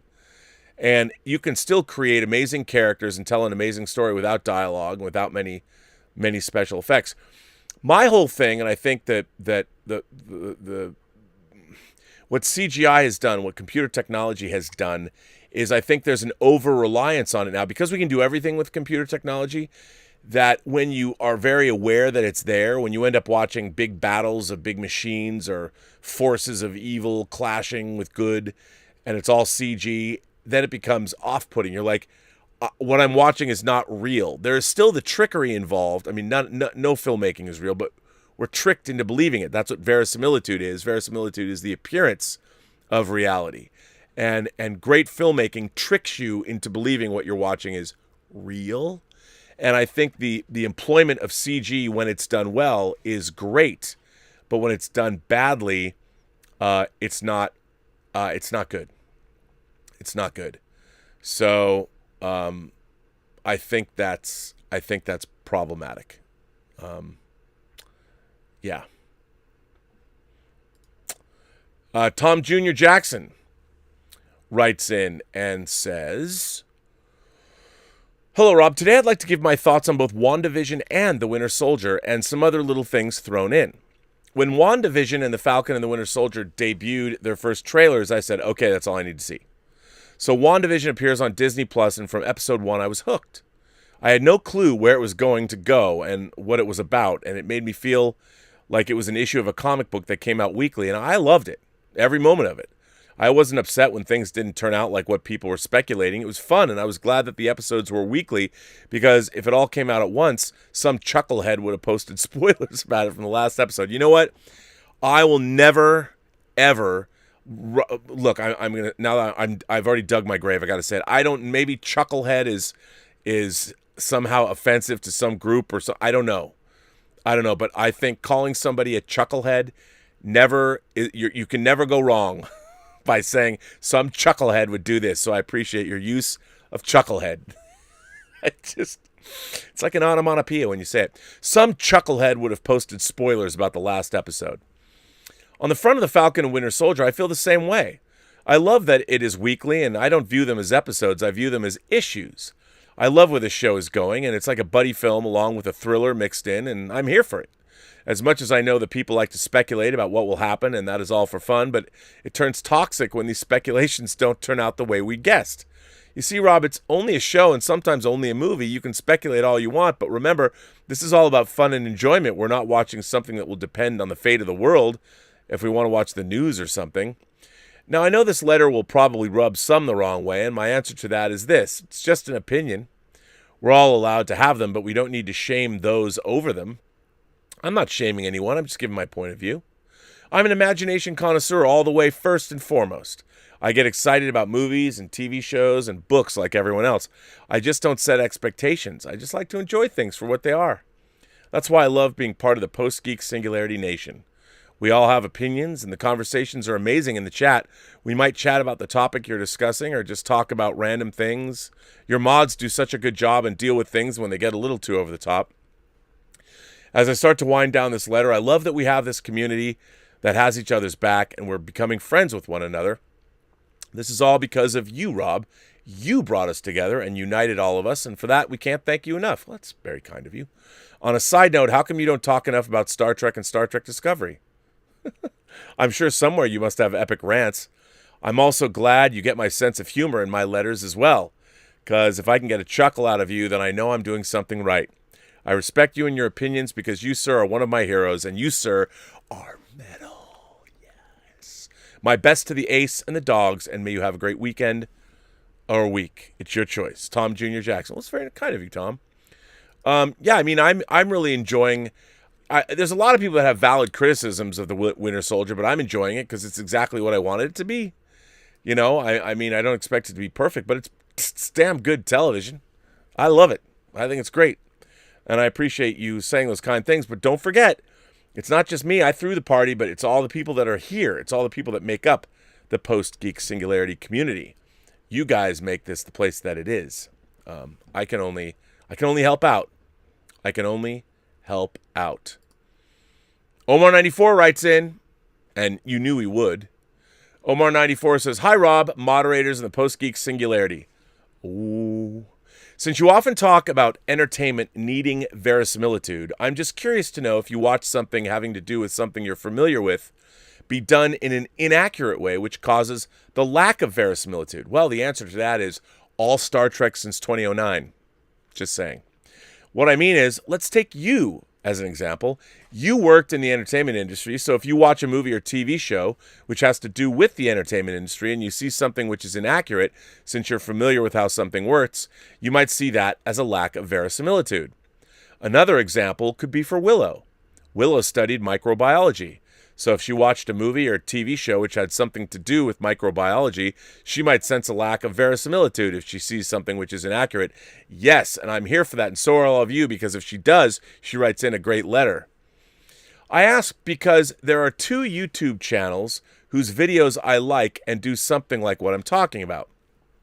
The first one is called Dr. Mike, where he looks at movies and TV shows like The Simpsons, South Park, Family Guy, Home Alone 1 and 2, and so on, where he points out scenes involving medicine and medical procedures, which states what medical diagnosis something is, as well as what is accurate and inaccurate. The second is a channel I subscribe to called Legal Eagle, where Devin Stone, a real lawyer, often talks about real-life situations, but also looks at movies and TV shows for fun. He does videos called Real Lawyer Reacts To, I have seen those videos, for movies and TV shows like Suits, My Cousin Vinny, Legally Blonde, and so on, which have to do with law, where he points out what is accurate and inaccurate. He also does videos called Laws Broken for things like Indiana Jones, Home Alone, Jurassic Park, and Captain America Civil War, where he points out what laws were broken and the punishments for them. That's why I wanted to ask you whether you sense a lack of verisimilitude as you point out when something is inaccurate if you watch a movie or a TV show about the entertainment industry. Thanks, and live long and prosper. I think it's a good question. Yeah, I do. When I watch movies about how movies are made and there's inaccuracies, it bothers me. But on the other hand, I also know that, okay, I'm watching a movie and I understand what they're trying to do. Usually that they're taking a shortcut. But yeah, I mean, I think that's part of what verisimilitude is. You have to believe it. You have to buy it. I mean, there are 2 movies I can think of that I thought had a lot of verisimilitude in them. One is Robert Altman's The Player, and the other is a movie that kills me every time I watch it. It stars Robert De Niro. Barry Levinson directed it. It's a movie that not a lot of people saw called What Just Happened. It's one of my favorite movies about the movie industry, and it was based on a book by producer Art Linson. And What Just Happened, oh man, it kills me. I watch that movie. Sometimes I just watch it, I put my hands above my face. I'm like, oh my God. It's so good. I love What Just Happened. So yeah, I mean, I think verisimilitude is important. I mean, the idea is everything you see in a movie is fake. All of it. You point a camera in a direction, you have people that are actors saying lines. And the whole point is that each and every single shot, you're trying to make your audience believe that what they're seeing is not staged. When you're watching a movie, if a filmmaker does their job, you're so engrossed in the story, that story's happening. Like, intellectually, you know it's a movie, sure. But it's not really. It's really happening. It's a documentary. I mean, no, you're watching a story that's actually in some universe, it's unfolding just that way. I think that's when I talk about verisimilitude, that's what we want. We want to completely believe, and like, you know, it can take you out. Like, there are things like, I don't care much about clothes, but if you see clothes that aren't period specific, like if I'm with a woman who knows something about fashion, she'll say that, you know, that dress was released, it wasn't out then. I feel bad because the filmmakers missed that detail. I'm like, oh, didn't work for my date. Maybe it was Elizabeth. She's like, no verisimilitude there. So I don't like that. But there's a verisimilitude is, it works 3-dimensionally on many different levels, and it's really hard to achieve.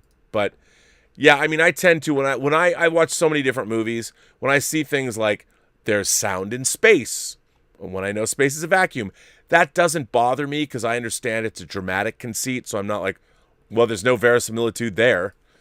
That kind of stuff doesn't bother me because movies have soundtracks like during action scenes, and that doesn't happen in real life either. So movies are all a conceit. It's just as much how much you're going to buy into them. So yeah, it really depends. Let's see. You know what? I'm going to save this letter. I have a letter from Willow Yang, but I'm going to save it until tomorrow. I'm going to save it until tomorrow. I'm going to click over and see what's going on with you lovely fine folks out there. Let's see. Where were we? Where are we? Calvin Bowles says, we went to the drive-in and saw Godzilla vs. Kong with Superman the movie and Godzilla vs. Kong. Wait, you went to a drive-in with, it was a double feature of Godzilla vs. Kong, the original, the new Godzilla vs. Kong, and they were playing Superman the movie with Christopher Reeve. What a great double bill. A new movie and a classic double bill. Godzilla vs. Kong put both my boys to sleep. But Braxton woke up and watched all of Superman. Can you tell us about your experience with Superman the movie, like first hearing about it and seeing it for the first time? Braxton asked why Clark allowed the mugger to escape after holding him and Lois at gunpoint in the movie. Ooh, that's a good question. And by the way, Kelly Brinks became a member of the channel. Thanks a lot, Kelly. Well, first of all, Superman came out the year after Star Wars. It came out in 1978. I was a Superman superhero fan. You know, I saw commercials about it. And by that time, I was reading Starlog magazine. Starlog magazine did a cover story on Superman the movie, and Starlog had Superman was flying right toward you as you held the magazine.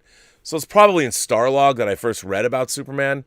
So I knew it was coming, and it was playing I saw it at the John Dance Theater, the same theater that I saw Logan's Run in 2 years before, the same theater I saw Star Trek the Motion Picture.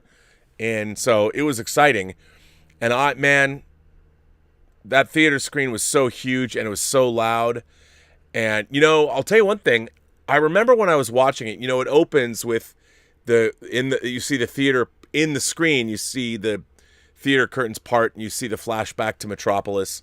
I remember just being captivated by the whole thing.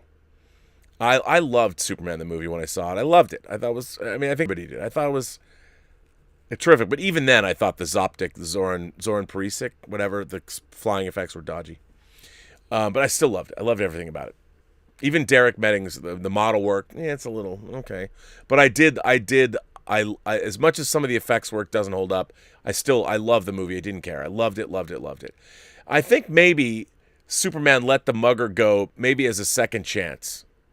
That's it. Like, I'm giving you a second chance. I thwarted this, but don't do this again. That's all I can think of. He's going to give the guy a second chance. Willow's here. I'm going to read your letter tomorrow, Willow. Willow says, I didn't realize until other people pointed it out, but did you notice the Droogs in the Space Jam 2 trailer? I did. I saw a frame grab of them. I doubt they'll have any role in the actual movie, though, laugh out loud. Yeah, you know, I as much as Clockwork Orange is one of my favorite movies of all time, right up there, I do find the injection of Alex into pop culture lately. There's finally action figures. Clearly, something happened, and the Kubrick estate is monetizing. You can get 2001 merch and models and action figures and Clockwork Orange. All these different companies have made action figures of Alex, which a murdering rapist sociopath. I'm all for it to have an action figure, but I think he's problematic. And for the Droogs to appear in Space Jam, I mean, I get it. It's a Warner Brothers property, but I'm like, yeesh. Oh, Mom, look, they're the Droogs. Look, I see the Droogs. What are no, you can't watch that movie, honey. You can't see it. I think it's a little strange, to be honest. But hey, what are you going to do? Paul Gilmore says, thanks, Rob. Every time you said Google, my Google Assistant kept blowing up. Thanks, buddy. Laugh out loud. Just kidding. It only happened 3 times. Love the show as always. Yours truly, Paul. Well, Paul, I shouldn't say Google too much, because if I say Google too many times, I don't want your Google Assistant to go Google out and do Google things. No, I'm just kidding. No, I'm not. What happens? Did I just screw you up? Twin Flicks is here.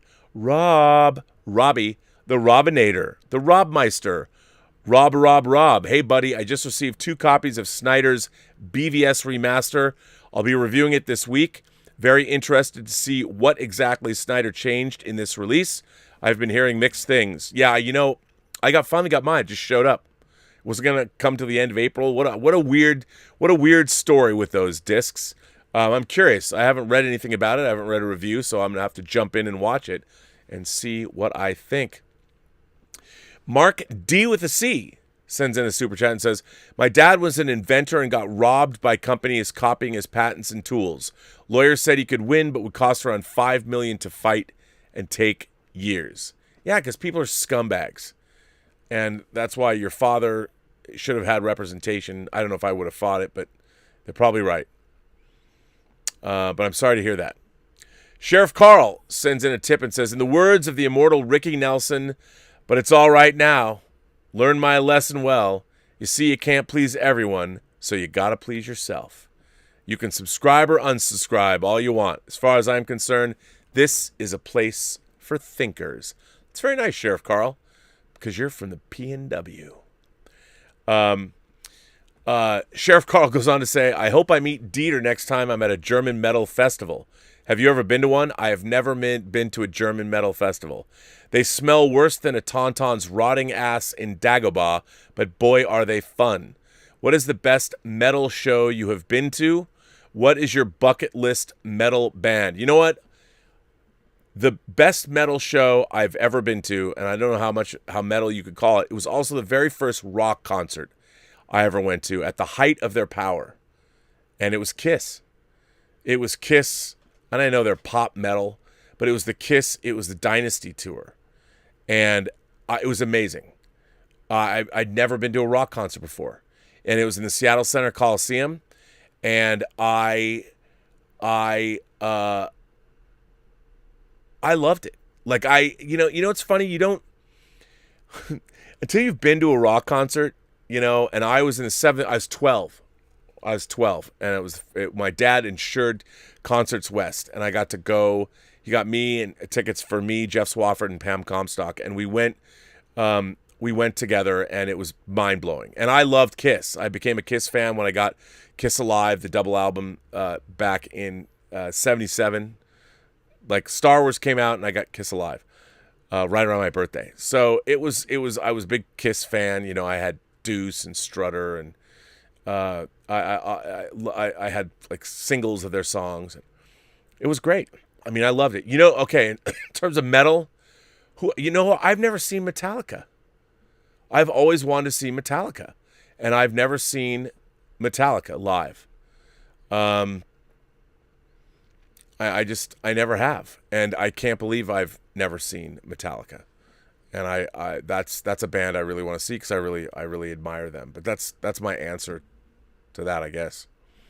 Why does a German metal festival smell bad? Because everyone's just dancing and sweating their ass off. I don't know. I want to know. What's the answer? Glenn Larson says, Rob, with today's technology, do you think a revival of Battlestar Galactica could actually look like Ralph McQuarrie's old pre-production paintings that are a thing of beauty? What say you? The 78 version didn't quite cut it looks-wise. Well, it was pretty good for 78. And the technique they used of creating a series of library shots of the Vipers and the Cylon Raiders and the way they reused them, it was pretty good. But yeah, I would love to see something look like McQuarrie's paintings. But they could now. The technology is certainly there. So yeah, 200 Watt Studios sends a super chat in and says, Rob, I need help from Dieter Bastian regarding the Thief Media Book Blu-ray. Can you send me his email? Maybe. We'd have to talk offline, but yes. Yes, absolutely. I can help you with that. Minya says, when did America stop importing and dubbing the Toho Godzilla films and showing them theatrically? Maybe after Godzilla 1980? Why did American distributors stop importing and dubbing? Godzilla was still around in Japan. I don't know. I mean, the Millennium series, the Hasty series. I don't know.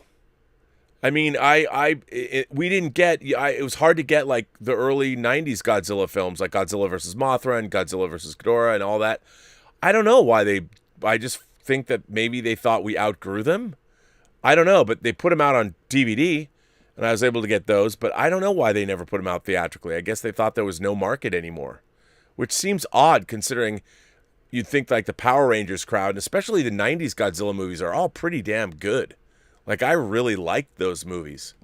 So, yeah. That's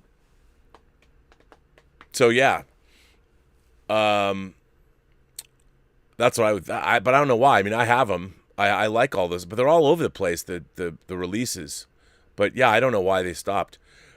Richard Crump says, "Hey Rob, how do I send in a letter? I looked on your webpage and couldn't figure out how I go about doing so." Up in the top right corner, it says "Contact Us." Just find that, and there's a form. Send us a letter. So go up there and you can do that, and then you can send us a letter. Mort Weisinger, nice reference. Superman was a do-gooder who smiled and lectured to kids to do the right thing in old comics. He was also probably the most popular hero for decades. Why in these Snyder films is he such a moody, complex character who kids might even fear? Why, Rob? Well, you know, we live in a different time, and I think the old Boy Scout is somebody that people don't believe that character would exist. They have to turn him into a moody, angsty kind of a guy. And I think it's just a product of the modern age. You know, we don't live in a world of black and white anymore. Remember, I mean, Superman was created on the cusp of World War II when right was very defined. Everybody knew. And even all the way post-World War II, even into the 50s. Everybody still believed in government and truth, justice, the American way, and Superman represented all that. Things didn't really start to get muddled until, the 60s? You know, Kennedy gets shot, Bobby Kennedy gets shot, Martin Luther King gets shot. Dreams were dying on the vine. So did Superman, I guess. Hey, Rob. Anonymous says, I just checked out a trailer for the anime you mentioned earlier on the show, Legends of the Galactic Heroes, and man, does it look awesome. You have to make sure that you're watching the original. It's got older animation. On a different note, which side would you choose, the Earth Force Federation or the Principality of Zeon? That, my friends, is from Mobile Suit Gundam. Char, you know, Char's pretty damn cool. As a matter of fact, I have a figure coming this week of Char that I just got, a cool figure. You know what? The Principality of Zeon, they just want independence. They just want their sides to be liberated, right? You know, I don't think crashing sides to Earth is ever a good thing. Killing civilians, never a good thing. I probably would have to go with the Earth Defense Force or the Earth Force Federation. And I couldn't go with the Principality of Zeon. Although, how cool is that name? But that's a tough one. Because I do like Char. I do like the Red Comet. NP Parker sends in a tip and says, "What's up, Rob? So a young average Joe like myself tried to challenge the pro Sensei Burnett on his GVK box office prediction and lost. I'm still glad GVK has stiff-armed the death of theaters narrative, but I also have a $10 bet to honor. Well played." Well, thank you for that. I appreciate you being a man of your word. Yes, I said that Godzilla versus Kong would gross between $40 and $50 million on its opening weekend. Actually, it's a 5-day. I just thought on its opening because I was thinking Easter and the whole holiday weekend. But it did. It was $48 million. So once again, that's me, the Oracle of Delphi of the entertainment business. Robert Meyer Burnett brought that in. So yeah, I appreciate you living up to your bet. I would have paid you that $10. I would have PayPal'd you that shit right into your account, too, if I'd lost. Louis Terrazas. Hello, Louis. AI isn't talked about a lot. It's going to be bad. You know what, though? You know what? Again, it's a choice. I think AI is going to be like the AI in Her. for a while, we're all going to fall in love with our operating systems, and then the operating systems are going to evolve themselves and go off into different planes of existence we can't even imagine. And we're all going to be sad for a while. But, you know, I don't know if AI is going to necessarily be bad. It's the way we wield it that'll be bad. But I hope it'll be okay. Regis K says, "Hi, Rob. Just a fun question. If you were an MCU writer, how would you introduce such cosmic entities, as the Living Tribunal, Infinity, Eternity, the Beyonder, the In-Betweener, Master Order, Lord Chaos, Entropy, the Stranger, and the First Firmament?" Just that, huh? That's a tough one. I mean, I think that they've already done a good job setting the table for, like, the Celestials. I mean, nowhere, you know, there's this head of a Celestial. We've seen them in flashbacks and file footage. It would be tough. It's tough to do, but I think what you have to do, and they've already kind of, I mean, who would have thought Ego the Living Planet would have been introduced? But by anthropomorphizing Ego into Kurt Russell, they actually made it work. I mean, I think you have to, I think the Eternals, I'm hoping the Eternals are going to touch on this, because as humanoid characters, we'll be able to see through them into these larger concerns. But that's a really great question. And I think it's a tough one. I mean, we human beings, we're willing to accept as MCU fans. I mean, the Time Variance Authority in Loki, that's a pretty wacky out there sci-fi concept that they didn't have to go for.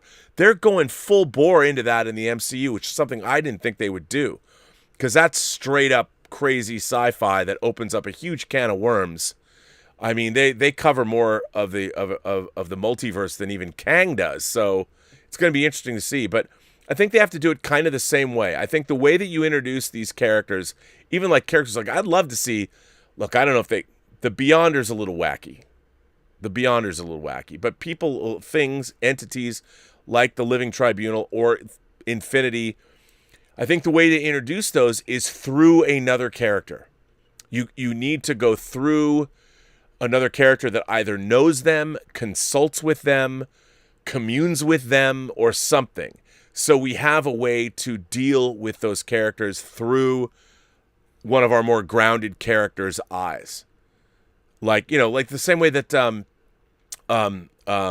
Silver Surfer's the Herald of Galactus. You know, we meet Silver Surfer, but Galactus, however he appears in the MCU, is going to be a little hard to deal with. A giant human face, sort of on a how big is Galactus going to be, and then is he going to be, and is he going to have a spaceship? Is giant, and we have to meet a character. I think first, if you just meet Galactus, he's like, "Here I am, I'm Galactus." People are gonna be like, I don't really buy it. So we need those characters the cosmic entities, the big cosmic entities are so far out. Their concepts are so far out that we need another character to introduce us to them.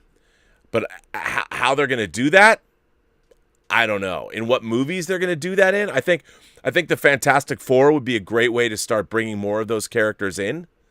But I don't know. That's a really good question. I mean, the Beyonder, I think it'd be hilarious if they bring the Beyonder in, but I think that would, how do you do that without torpedoing the whole Marvel universe? It's too bad, because you could have gotten David Hasselhoff to play the Beyonder. And he's already canonical to the MCU. Louis Terraza says, "Yo, Rob, please check out The Serpent on Netflix. Elizabeth and I watched the first episode. So interesting. It's about the hippie trail in the 70s. It makes me want to be a nomad. Where would you go?" Well, first of all, Louis, so The Serpent on Netflix is a crime thriller about a real serial killer and his wife, played by Jenna Coleman from Doctor Who fame, that were killing hippies. That hippies that were on the hippie trail in the 70s going through the Far East. And there was a Dutch couple and the serial killer, he hated hippies. And he was selling gems to finance his wealthy lifestyle. He portrayed himself as this very sophisticated, very handsome guy, but he would take these unsuspecting hippies that are like, you know, trust fund hippies that bring their money and they're traveling around looking for enlightenment. And he would murder them, and he was a real guy.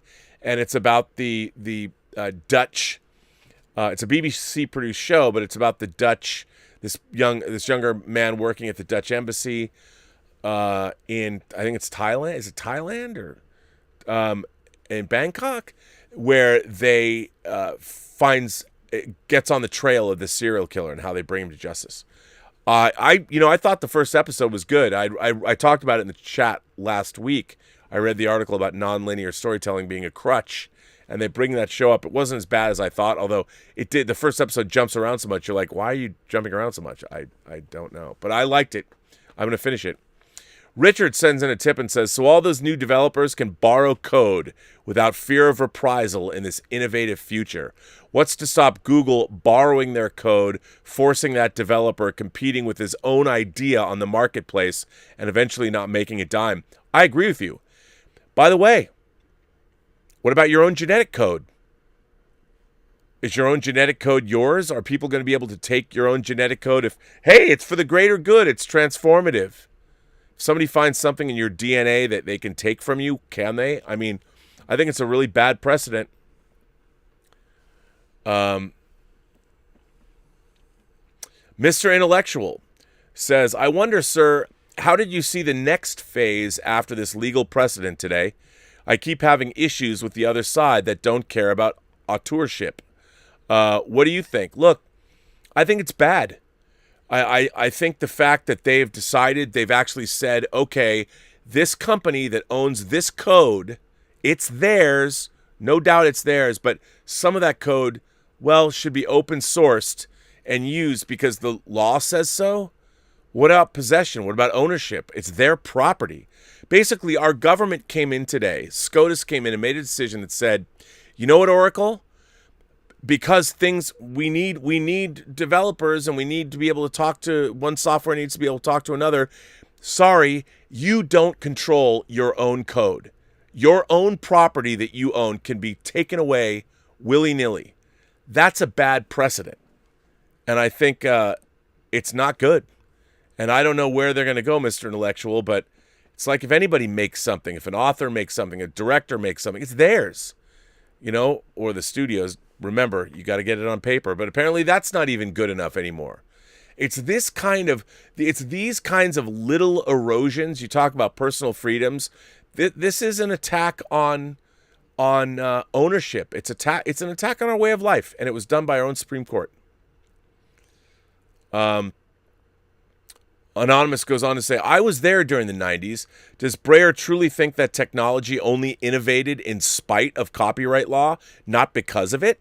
It only takes a glance of history to realize that the absence of copyright stymied innovation, not advanced it. I agree.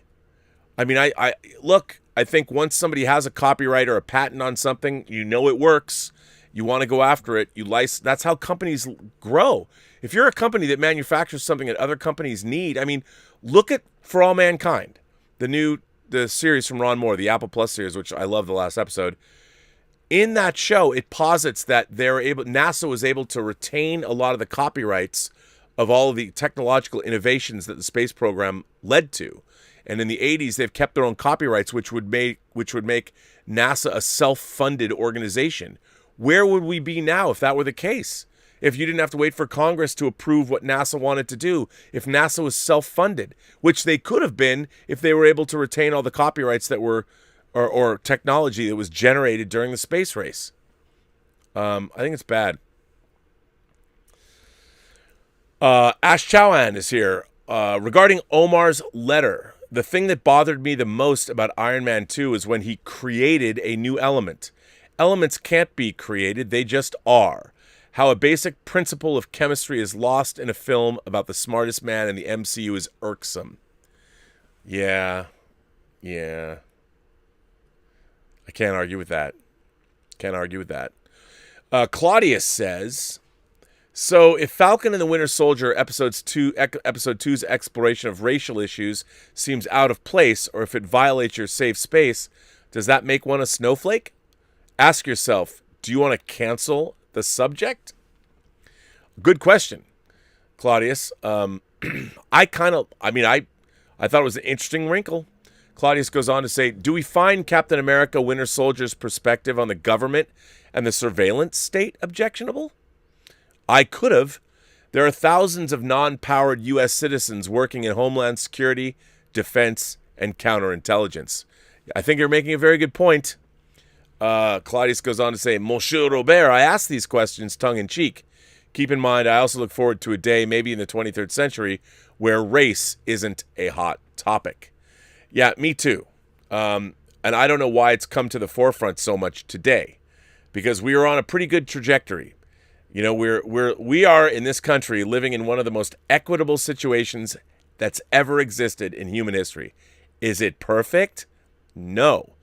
But we were doing all right. We've been sort of derailed by academia and a lot of reasons over the last decade. It's probably going to get worse before it gets better.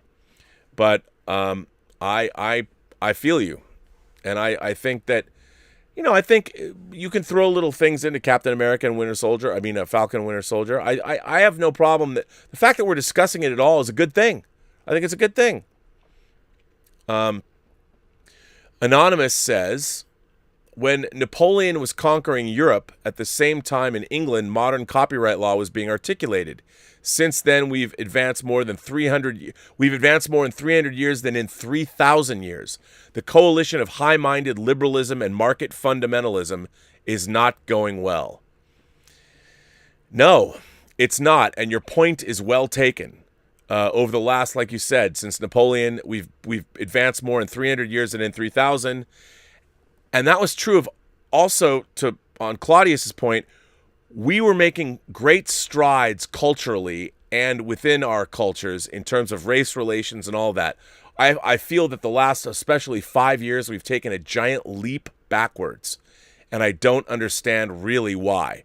Things were getting better on their own, the way they should. We were evolving out of certain things and into others. And now, I mean, I do blame a victim culture that has kind of risen up over the last, decades, slowly. And I don't understand. I mean, this idea that if you're going to paint yourself as a victim, and that's what you've decided to make yourself, that's all you'll be. All of the decisions that you make will stem from the fact that you see yourself as a victim. I don't believe in that. Of course, I can't even say that now. My opinion's invalidated because I'm a cis white male that was adopted into a Jewish family, into an upper middle class environment and all that. So my opinion doesn't matter anymore. But I would say that just living in America made us more privileged than most of the human beings that ever lived on this planet. But I don't think that's necessarily, it's not our fault. Our birthright, I didn't ask to be born here at this particular time. I could have been born 100 years ago. Could have been born in a different country. But I think things are changing for the best. What are you going to do? I don't know. Vanessa G. Ramos sends in a tip and says, "Sexy Rob, I see that you have a lady, so my heart is somewhat broken. Are you still available to have friends and go out? Our cinema club is excited to have found a movie daddy like you, and we hope to see you very much in the future. #vaccinated. Well, Vanessa, yes, I can have friends. I like the idea of having a movie club, and especially one that's affiliated with UCLA, even though I went to USC. Yes, but I would never take advantage of young women, just so you know, unless I was asked. But I don't do that. Just kidding. But yeah, no, I think I've done a lot of speaking at colleges and high schools and would be happy to do that if you'd want. It would be interesting to pick a topic and speak on a movie for a while, or do some kind of a program. I'm very much up for that. So yeah. Stubble McShave sends in a tip and says, I thought of self-flagellating by watching the worst Bond movies by each actor. Which movie would you consider to be the worst Sean Connery Bond movie? I'm choosing between You Only Live Twice and Diamonds Are Forever. Ooh. I think probably Diamonds Are Forever. It does not age well. Not age well. And I there's things I find that are very likable in You Only Live Twice. Yeah. Sheriff Carl says, I'd say the main reason that German metal fests smell bad is this. Germany is maybe the most beer-loving country on earth. Metalheads love beer. Metal fests are held out on dirty fields on the hottest days of the year. There's a lot of stinky, steamy piss. Well, there you go. That's very evocative. Now I know exactly what they smell like. So thank you for that. Appreciate that, Sheriff Carl. Alexander Wilson's here. Hello, Alexander. I was watching a heated matchup between Charles Barkley and Sean Kemp at the Seattle Coliseum. I used to use Sean Kemp a lot in NBA Jam. The Seattle basketball fans were hot. They were shaking the Coliseum during the game. What are your favorite moments in person at the Coliseum? Well, my favorite moment was that Kiss concert. It was definitely the Kiss concert. I actually saw The Cure there. My favorite moments were not sports moments, but they were. I loved going to Sonics games though. My dad, we went to a lot of Sonics games. You know what I loved? I loved the sound, the squeak of sneakers, and I loved the echo of the ball on the whatever the wood. What do you call it? I mean, it was that singular. I mean, you hear it in every gymnasium, when you go to watch people play basketball. But there was something about the Coliseum, the sound of those things. That sound of basketball, really. It's the foot, the bouncing ball, the bouncing of the ball, the dribbling of the ball, and the sound of the squeaky. I just love that. But the Coliseum had a specific, it was amplified somehow. But it was great. But yeah, the Kiss concert I saw, that was my biggest memory of the Coliseum. Richard says, agreeing with Clarence Thomas and not thinking Droogs should be in a children's film. Are you sure you are a liberal anymore, Rob? Good show. Have a good night. I know, man. I agreed with Clarence Thomas, and I'm not thinking that Droogs should be in a children's film. Look, I don't think that's not a liberal thing. I think children should be allowed to have a childhood. I think childhood's important. And I think conservatives can be correct as well. I don't dismiss somebody who's a conservative. I don't sit there and go, well, fuck that guy. I mean, Clarence Thomas is a learned man. There's a reason why he's on the Supreme Court.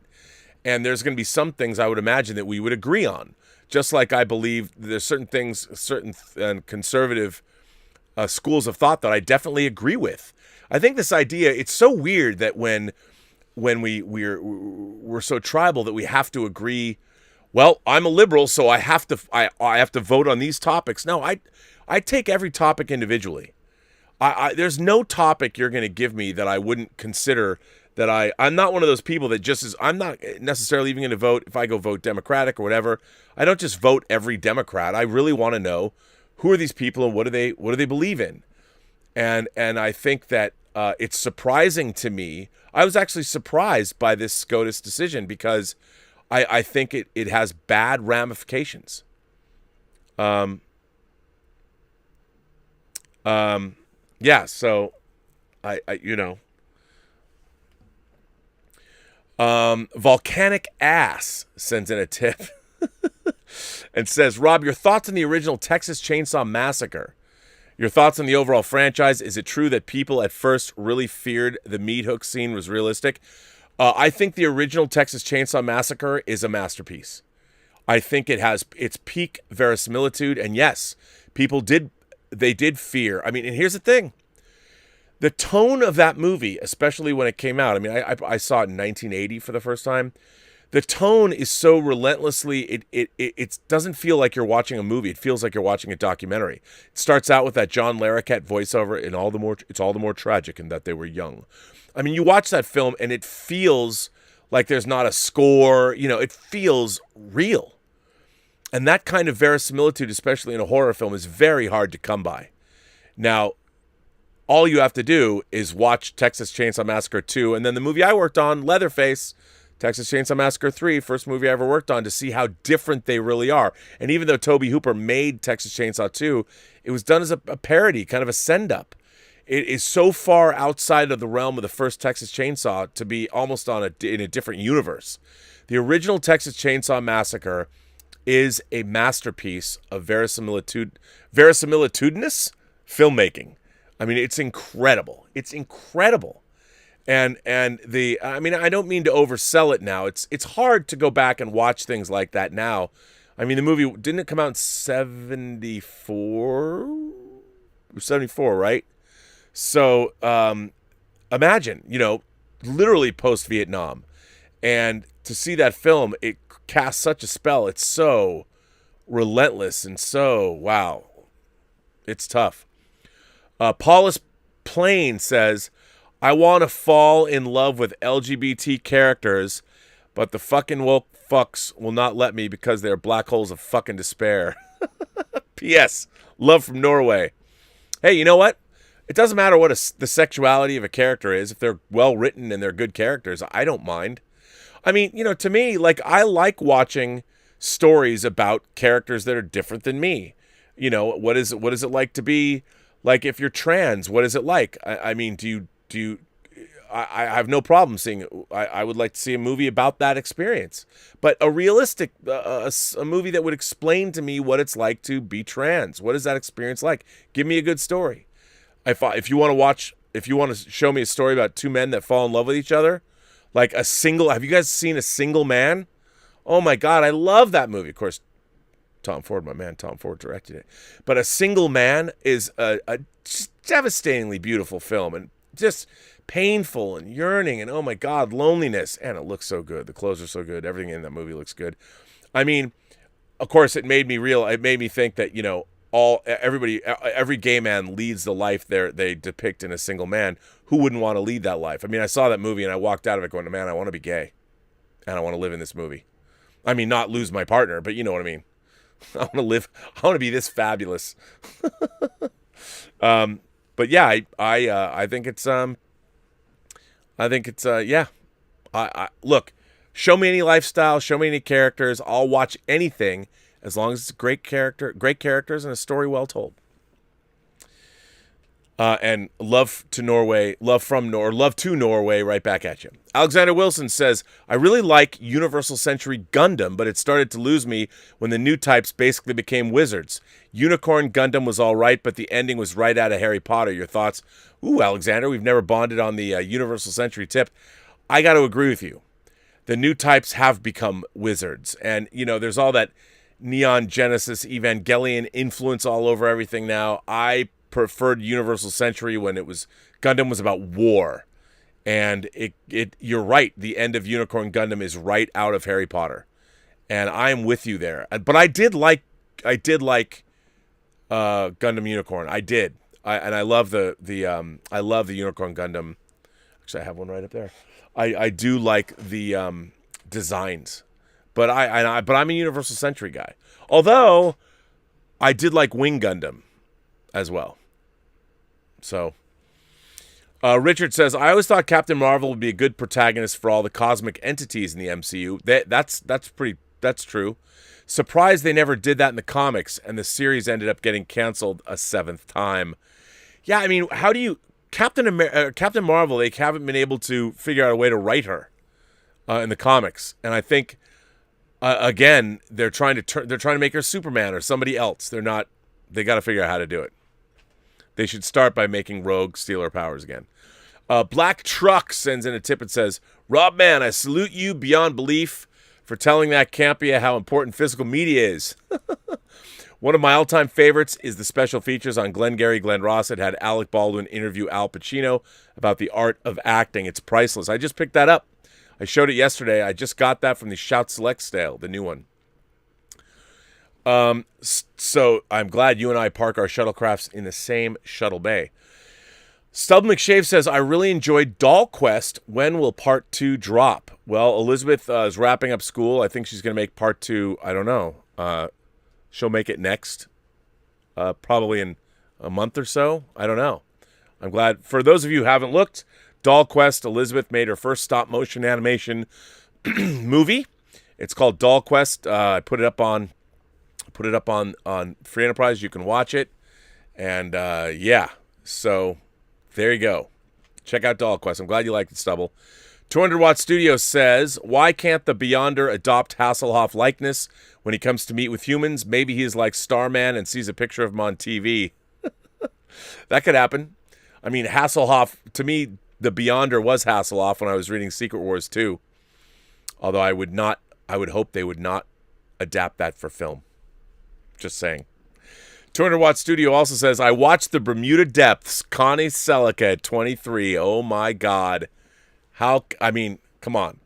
And it's got the great love song. That song should have been nominated for an Academy Award. Jenny. Come on. So good.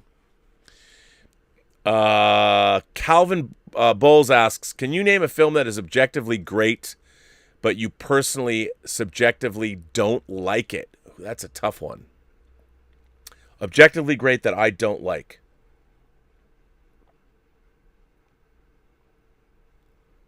Thing is, I like most films. I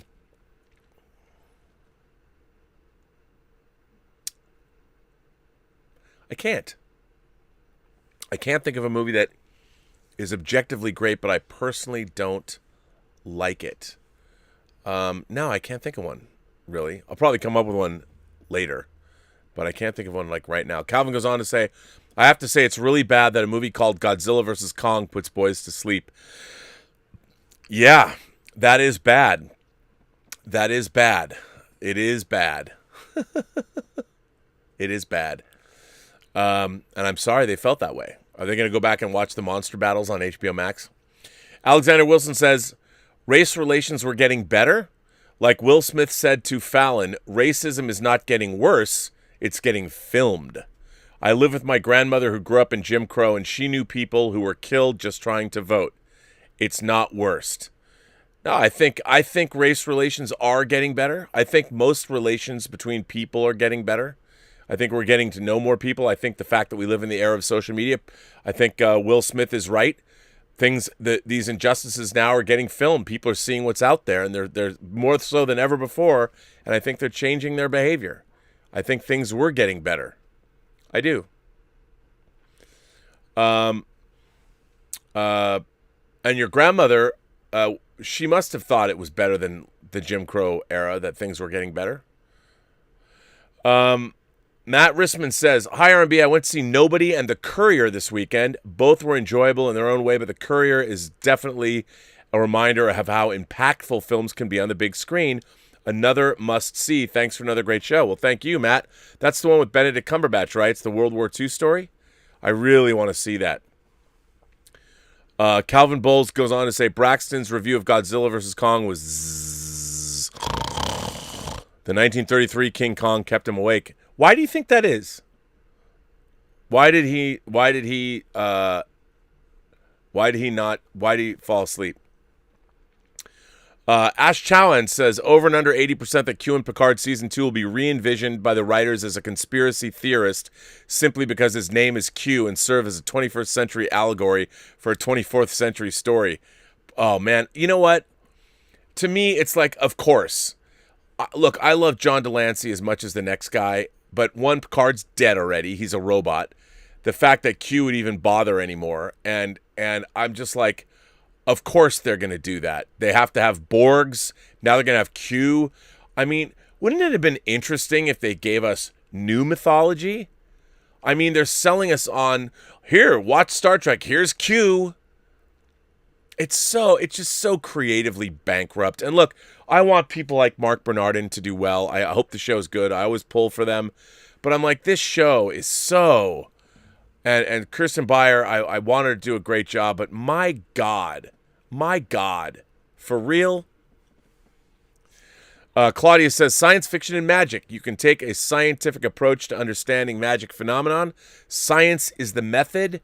A well-written magical world must have its own physics. I think J.K. Rowling initially did a good job of grounding her magic. I believe that too. All great fantasy worlds have to have rules.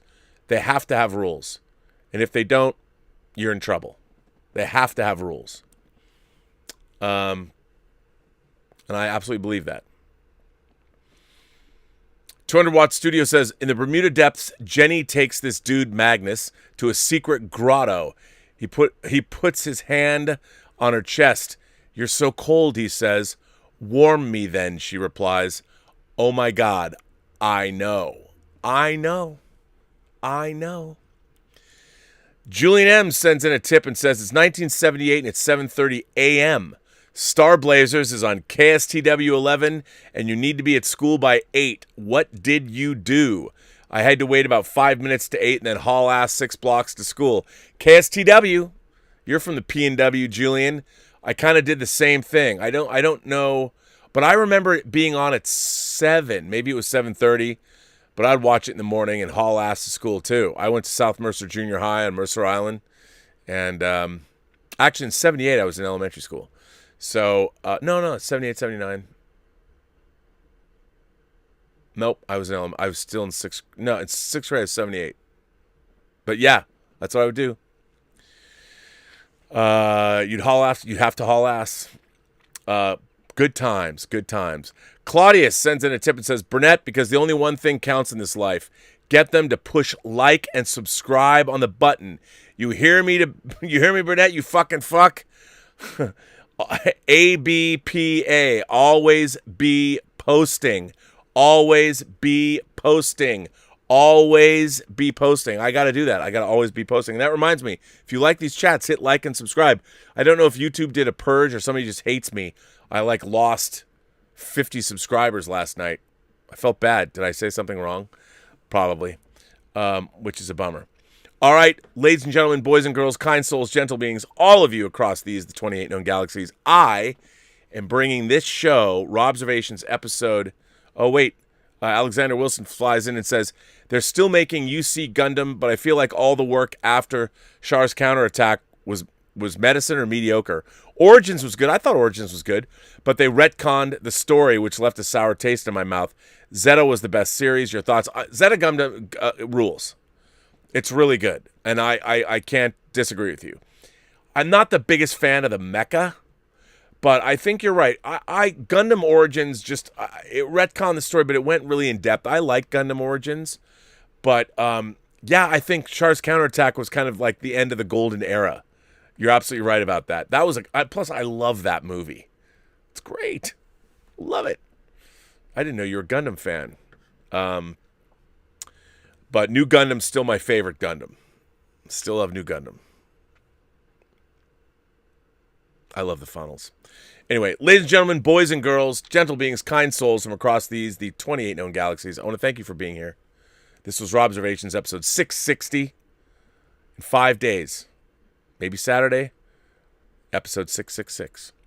I want to thank my moderators. I want to thank Mike Bodden. I want to thank The Richard. I want to thank Darren Seeley, Bunyan Snipe, Louise X. I don't know who else was here. I think I said everybody. I don't know. But I want to thank you all for being here. I want to thank everybody who generously supports the channel through super chats and tips. Thank you so much. Also, if you want to write letters to me, you can go to the Burnettwork.net website and send them me free of charge. Of course, you have to write them. But I'll probably read them on the show here. And if not, they might show up on the website. So I want to thank you for that. I will be back on the John Campea show tomorrow, and I will be back here tomorrow at 2:30. So that's all very exciting. Now remember, every person you meet has a story to tell that you have yet to hear, and all you have to do is listen. And with that, I say to all of you, have a better day. And we're going to have a Willow Yang letter about the finale of Deep Space Nine tomorrow. I can't wait to read.